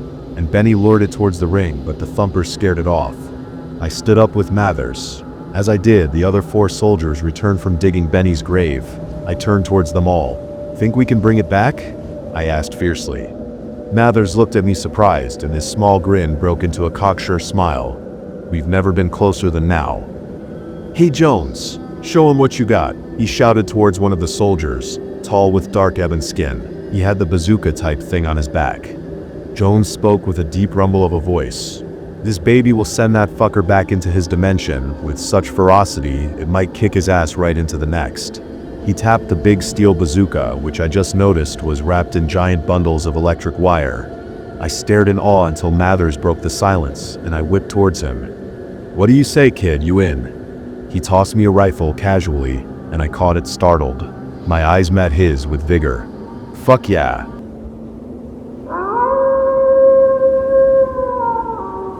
He allowed his smile to widen, looking excited as he wiped his hands on his pants. "This should be fun." "Plenty," I muttered. "Hey, I know real names are taboo, but about that, I overheard 2 kids walk along the tree line talking a while ago. One was telling this story about someone named Tam Lin. It's too long to tell you all about it." He almost sounded embarrassed. "But I like the story, so that's what I'd like for you to call me, Tam Lin." Tam Lin saved me the effort of making up a name of my own, seeing as he simply began calling me Janet. I had little say in it, but I figured complaining wouldn't help. "Who is that woman? What did she want?" I eventually asked him. We had been walking for a while, me on the path, and him beside it. "Who can say? I don't know her personally. We're not like one big family here," he began. "Maybe she wanted to eat you, or maybe she was lonely and wanted company but didn't know how to go about it. Are there more like her?" "Yes, there's always more. On the plus side, it's rare to come across the aggressive ones. I don't even know what she was doing so close to the path. The likes of her usually stay in hiding." "Right, the path. Why don't you walk on it?" "Because your people put it there," he replied, seemingly thinking this a valid explanation. "It's not our ground to tread on." Tam wasn't uncommunicative. He asked me a lot of things about myself, my everyday life, and even my dog. I tried to tell him as much as I could without giving anything away that I shouldn't. He didn't like talking about the woods though, and I suspected he was tired of the topic. It would turn out he was quite the skilled guide. Sometimes we'd hear odd noises ahead, like shouting or chanting, and he'd make us stay in place until they'd faded into the distance. He could sense when there was somebody ahead we needed to be wary of and told me when it was safe to call for chips and when to stay silent. Tam himself would occasionally stray from my side and go deeper into the woods in search of the dog so I wouldn't have to leave the path. I watched the sun set through the canopy of leaves above. We hadn't come across anyone else, and there was no trace of chips. I was tired and my feet were starting to hurt. I couldn't believe that the woods were too big to comb through in an entire day. I had never imagined them to be this huge. I thought about calling my parents, but not wanting to worry them, I decided against it. I lived next door to them in a much tinier house that also belonged to us. They wouldn't notice my absence for the time being. The forest floor was soft, but still quite unpleasant to sleep on. Tam was obviously completely unfazed by the prospect of resting on the bare ground, but he didn't give me grief for being squeamish. The uncomfort was one thing, but what was worse was that I felt utterly exposed. I spent the night wide awake, restless and afraid. Nothing happened though. When Tam woke up, it was still dark. There was no reason to keep lying around, so we moved on. I saw the sun rise overhead. We kept calling out for chips, but still came up with nothing. Remembering what Duncan had said about the more dangerous inhabitants of the woods living further in the back, I asked Tam if it was true. "I guess," he replied curtly. It made me think. I wasn't feeling well and there was no trace of chips. The further we'd go in, the more threats there'd be on the way. Was my dog even alive anymore? Maybe, I thought, just maybe it'd be better for me to simply go back. I'm pretty sure Tam knew what I was thinking. He did his best to encourage me, probably afraid to lose his temporary source of entertainment this early on. "Hey, you can do this. I'll keep you safe, okay? Do you need anything? I know where to get you food and water if that's what you want." Water. I had all but forgotten about how thirsty I was. Duncan had told me not to eat or drink here, but he'd also said that if I had to, I could. What other solution was there anyways? Tam assured me that the water was clean and safe to consume. He said he'd fetch it from a nearby creek. He offered to take me with him, but I told him I'd rather stay on the path, otherwise would end up lost. A lump in my throat, I watched him walk off. I wasn't thrilled about being on my own, but I knew I was safe on the path. I tried to curl up in the middle of it, hoping to hide myself or at least keep my head low. I felt like an idiot, and it wasn't too effective either. My stomach dropped when I suddenly heard multiple sets of footsteps up ahead. The unmistakable crunching of leaves and snapping of twigs came closer and closer, and I nervously stared off into the direction they were coming from. Soon enough, I spotted 4 figures appearing from behind a bunch of hedges. Noticing they were drawing closer, I staggered to my feet. It looked to be 3 women and a man, all of them dressed in rags rather than actual clothing. Carefully staying beside the trail, they slowly walked up to me. The one that came closest first was one of the women. She was tall, almost unnaturally so. Her hair was tousled and reached all the way down to her hip. Her face was covered in a mix of scars and slowly healing open wounds, as though something or someone had scratched and cut it up. The skin around the cuts was frayed and dirty. "Hello." Her tone was almost cordial, but there was something about her voice that threw me off. It didn't sound as though speech came natural to her, more like she was mimicking a noise she'd heard before without understanding the meaning of the word. It was simply off. I returned her greeting, eyes downcast as the other 3 stepped up to me as well. "Are you here on your own?" the woman asked. "No, I have someone with me. He'll be back soon." "Ah, where did he go?" She didn't sound like she believed me. "To get water," I muttered. "So he's from the woods?" "Yes." I finally dared to meet her gaze. Her eyes were too wide to look normal. I toyed with the idea of asking her about chips, and eventually pressed out the question, shifting my weight from one foot to another uncomfortably. "That dog is yours?" "Oh, I've seen it." Quiet chuckles rippled through the small group as they exchanged knowing glances. "I can show you where, but you'd have to come with us, obviously." She regarded me with a half smile. I doubted she actually expected me to agree. I would have had to be pretty stupid to do so. "Get back," I told her firmly as she leaned in to sniff my shoulder. She straightened up again. Then one of her companions reached out, and before I knew it, she had pushed me and I staggered, landing on my behind on the ground beside the path. Before I could get up again, the tall woman grabbed me by the back of my neck and lifted me to my feet. "See? Now we're on the same page. Not that bad, is it?" She hissed softly, that alligator-like smirk still on her chapped, thin lips. "Let go of me," I growled, suppressing the fear in my voice as I struggled and eventually managed to tear out of her grasp, her nails leaving painful marks on my skin. I couldn't get back on the path in time though, as the man from the group had moved in front of me, blocking it off. I stumbled away from him and the tall lady, while the other 2 quickly stepped over the trail to join us on our side. "It's been a while since I last talked to one of your people," the giant woman said, slowly proceeding towards me. "See my face," she went on, tilting her head. "That was one of you guys. Now I doubt there's any relation between you and him, but I'm sure you understand my wish to compensate." I didn't care to find out how exactly she wanted to do that. I hastily took off in the opposite direction, praying the head start would allow me to shake them off. I could already hear them starting to run after me. In between gasps for air, I screamed for Tamlin in the vain hope that he was somewhere nearby. I tried to keep my pace, chasing off birds and critters alike as my leaps slowly turned into lumbering, faltering hops. Like a pack of wolves, the group was still on my heels, and they were catching up, tiring me out. Looking over my shoulder, I saw the tall woman leading her hunting party, a triumphant leer already on her face, when all of a sudden a figure burst out from the underbrush and lunged at her from the side. The lady was too surprised to react, and before I could blink, the other person had thrown her to the ground. I could see them clearly now, and my chest grew light with relief when I recognized Tamlin. Crouching on the larger woman's chest, he dug his fingers into her face, grabbing onto the flayed edges of her wounded skin and starting to pull. Her scream was blood-curdling, an ear-piercing wail of agony. Her 3 companions had stopped in their tracks, staring at the scene in shock but not doing anything to stop it. After just a few seconds, Tam got up, in his hand a small red patch of torn skin which he dropped to the ground as he backed off. What followed was an awkward display. The woman staggered to her feet as we stood and stared. The pack looked back at us in stunned silence. They were first to turn and leave though, and it was only when we couldn't see them anymore that I dared to turn and face Tamlin. "You left the path," he said, sounding soberly astounded rather than angry.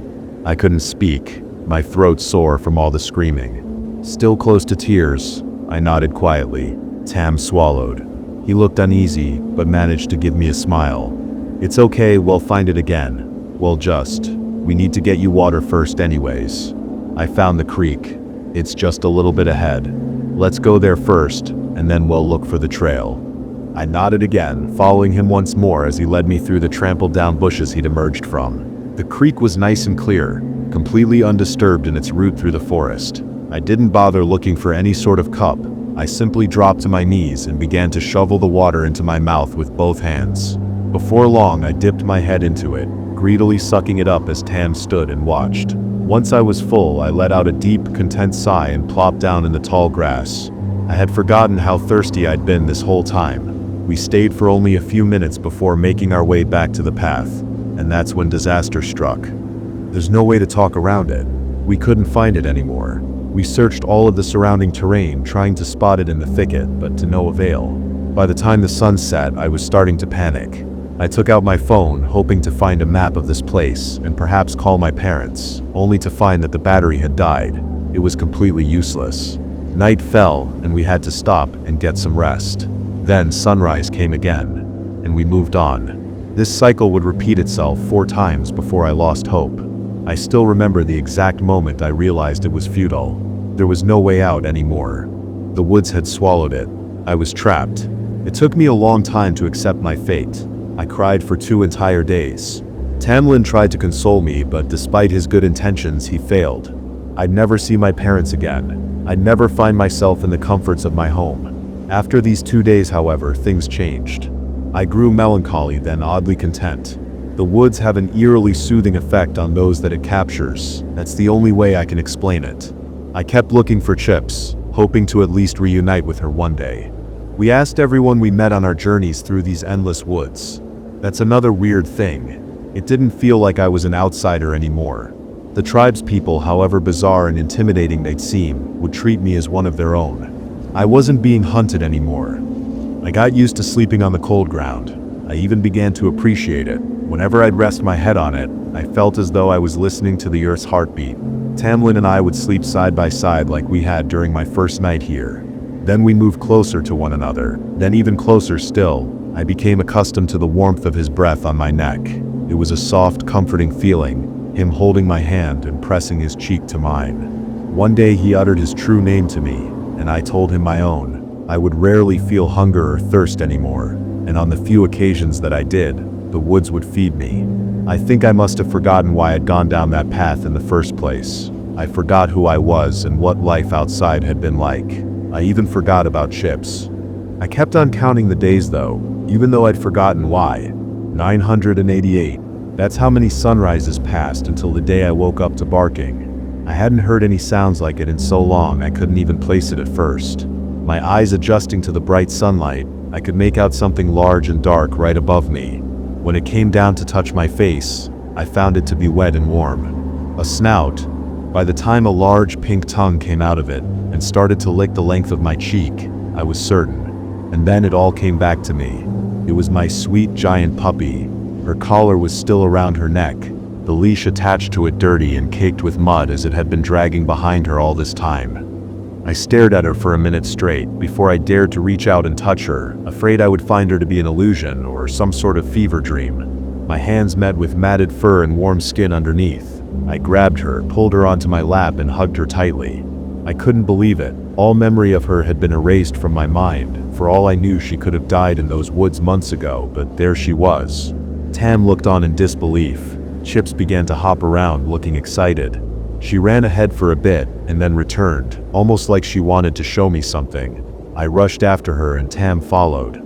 Chips led us through the tall grass and hedges in a weird bendy road that made me wonder where we were going to end up. We wandered around for almost an entire day before finding ourselves in a spot that looked faintly familiar to me. It's hard to remember details of a place where there is nothing but greenery, but I knew I'd been there before, and then I saw it, the narrow little dirt path. I was going to get home. After all this time, I hadn't even thought of it as possible. My desire to return to my former life was greater than ever, and I was finally hopeful again. I picked up Chip's leash and grabbed Tam by the hand, dragging him along with me as I took up running. I didn't stop, not even when I was starting to get tired. Finally, I saw light up ahead, brighter than the sunlight I'd seen filtered through the leaves. It was the end of the path, the exit. I slowed down, my breathing ragged and strained. Chips nudged my arm with her head, and I turned to look back at Tam. "So you're leaving," he said. "Honestly, I didn't think you would ever." "Me neither," I admitted. I squeezed his hand before letting go of it. He nodded slowly and reached up to scratch the back of his neck. "I won't lie, with you gone, there's no reason for me to stay any longer either," he muttered. "I thought you'd stay here with me, see? I was happy when we were all by ourselves. I could have left already when you told me your name, but I didn't want to. Well, it doesn't matter anymore, does it?" I stared at him with wide eyes, unable to comprehend what he was saying. He just smiled, walking ahead of me towards the exit. It was only then that I noticed he was walking on the path, just like me. He'd been right behind me this entire time, and I hadn't even realized it. Now standing by the edge of the forest, Tom motioned for me to follow. Still utterly confused, I hurried to join him. When we stepped outside the woods, the light was almost blinding. I blinked, but Tom stared up at the bright sky, completely unfazed. "It feels so different here," he breathed, lightly kicking the ground with his boot. "It's not like I imagined, but it's nice." He turned to me with a curious expression. "Is it the way you remembered?" I was too stunned to say a word. Tam tilted his head at me. "You don't have to look so shocked. It was you who told me your name. That meant a lot to me. It still does.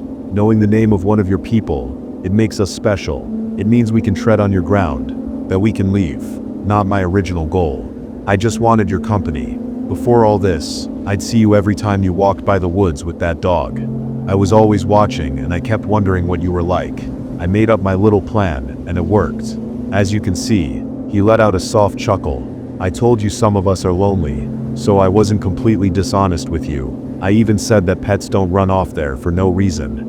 Frowning, he added, "I don't know how Chips found you again. I thought I'd lured her deep enough into the forest for her to never get back, especially with her little doggy brain. It took me a little while to regain my ability to speak. You can't be serious." I figured this would come as a surprise. I was never obvious about it. That's why I didn't come along with you right away either. He gave me an almost sad smile. "Honestly, I feel bad about it. I really do. I know how much you wanted to go home. I was never going to use force to keep you in there. I just kept leading you away from the path once I got the chance. I messed with your head a little, didn't let you see your way home. But it was the woods' influence too." "What? You said you could check the date on your phone. We're outside, it'll work now. Check." I reached into my pocket, fumbling for my cell phone, only to find that I could actually turn it on. It was extremely low on battery, but it worked. A look at the date told me that exactly 3 days had passed since I'd last looked at it. "That's impossible," I breathed. How I counted the days. "That's not my doing. It's the woods. They can make you think a few hours or months, and that a week is an eternity. Humans come and go, and all experience that effect." My head swam, and there was an odd ringing in my ears. I felt like I was going to pass out, and "you're letting me go." It was difficult finding and forming those words, but I forced them through my trembling lips nonetheless. "What else am I supposed to do? I don't want to hurt you. I'm just gonna see what this side of the world has to offer. It wasn't my initial plan, but I guess it could be worse. At least it's a change. Do you know how boring it is to stay in the same place for decades? Centuries. We've been there for so long. No wonder some of us have gone insane over time. And when you're in there, you keep seeing the ones outside, you people, and, well, you never think you're gonna get out, until you do, I guess." I stared at him with wide, incredulous eyes, my mouth agape. Tamlin took my hand again, seemingly trying to look encouraging. I would have pulled away had it not been for me being frozen in place. "I'm gonna be good. I promise," he said softly, an almost childlike glee in his gaze. "I won't hurt anybody here. I'll make myself fit in just fine. Besides, things worked out for the one you called Duncan as well."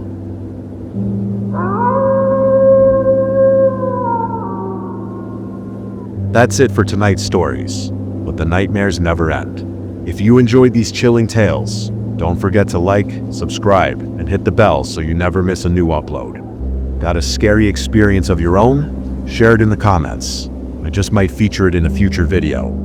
Until next time, stay safe, stay curious, and remember, some things are scarier than they seem in the dark.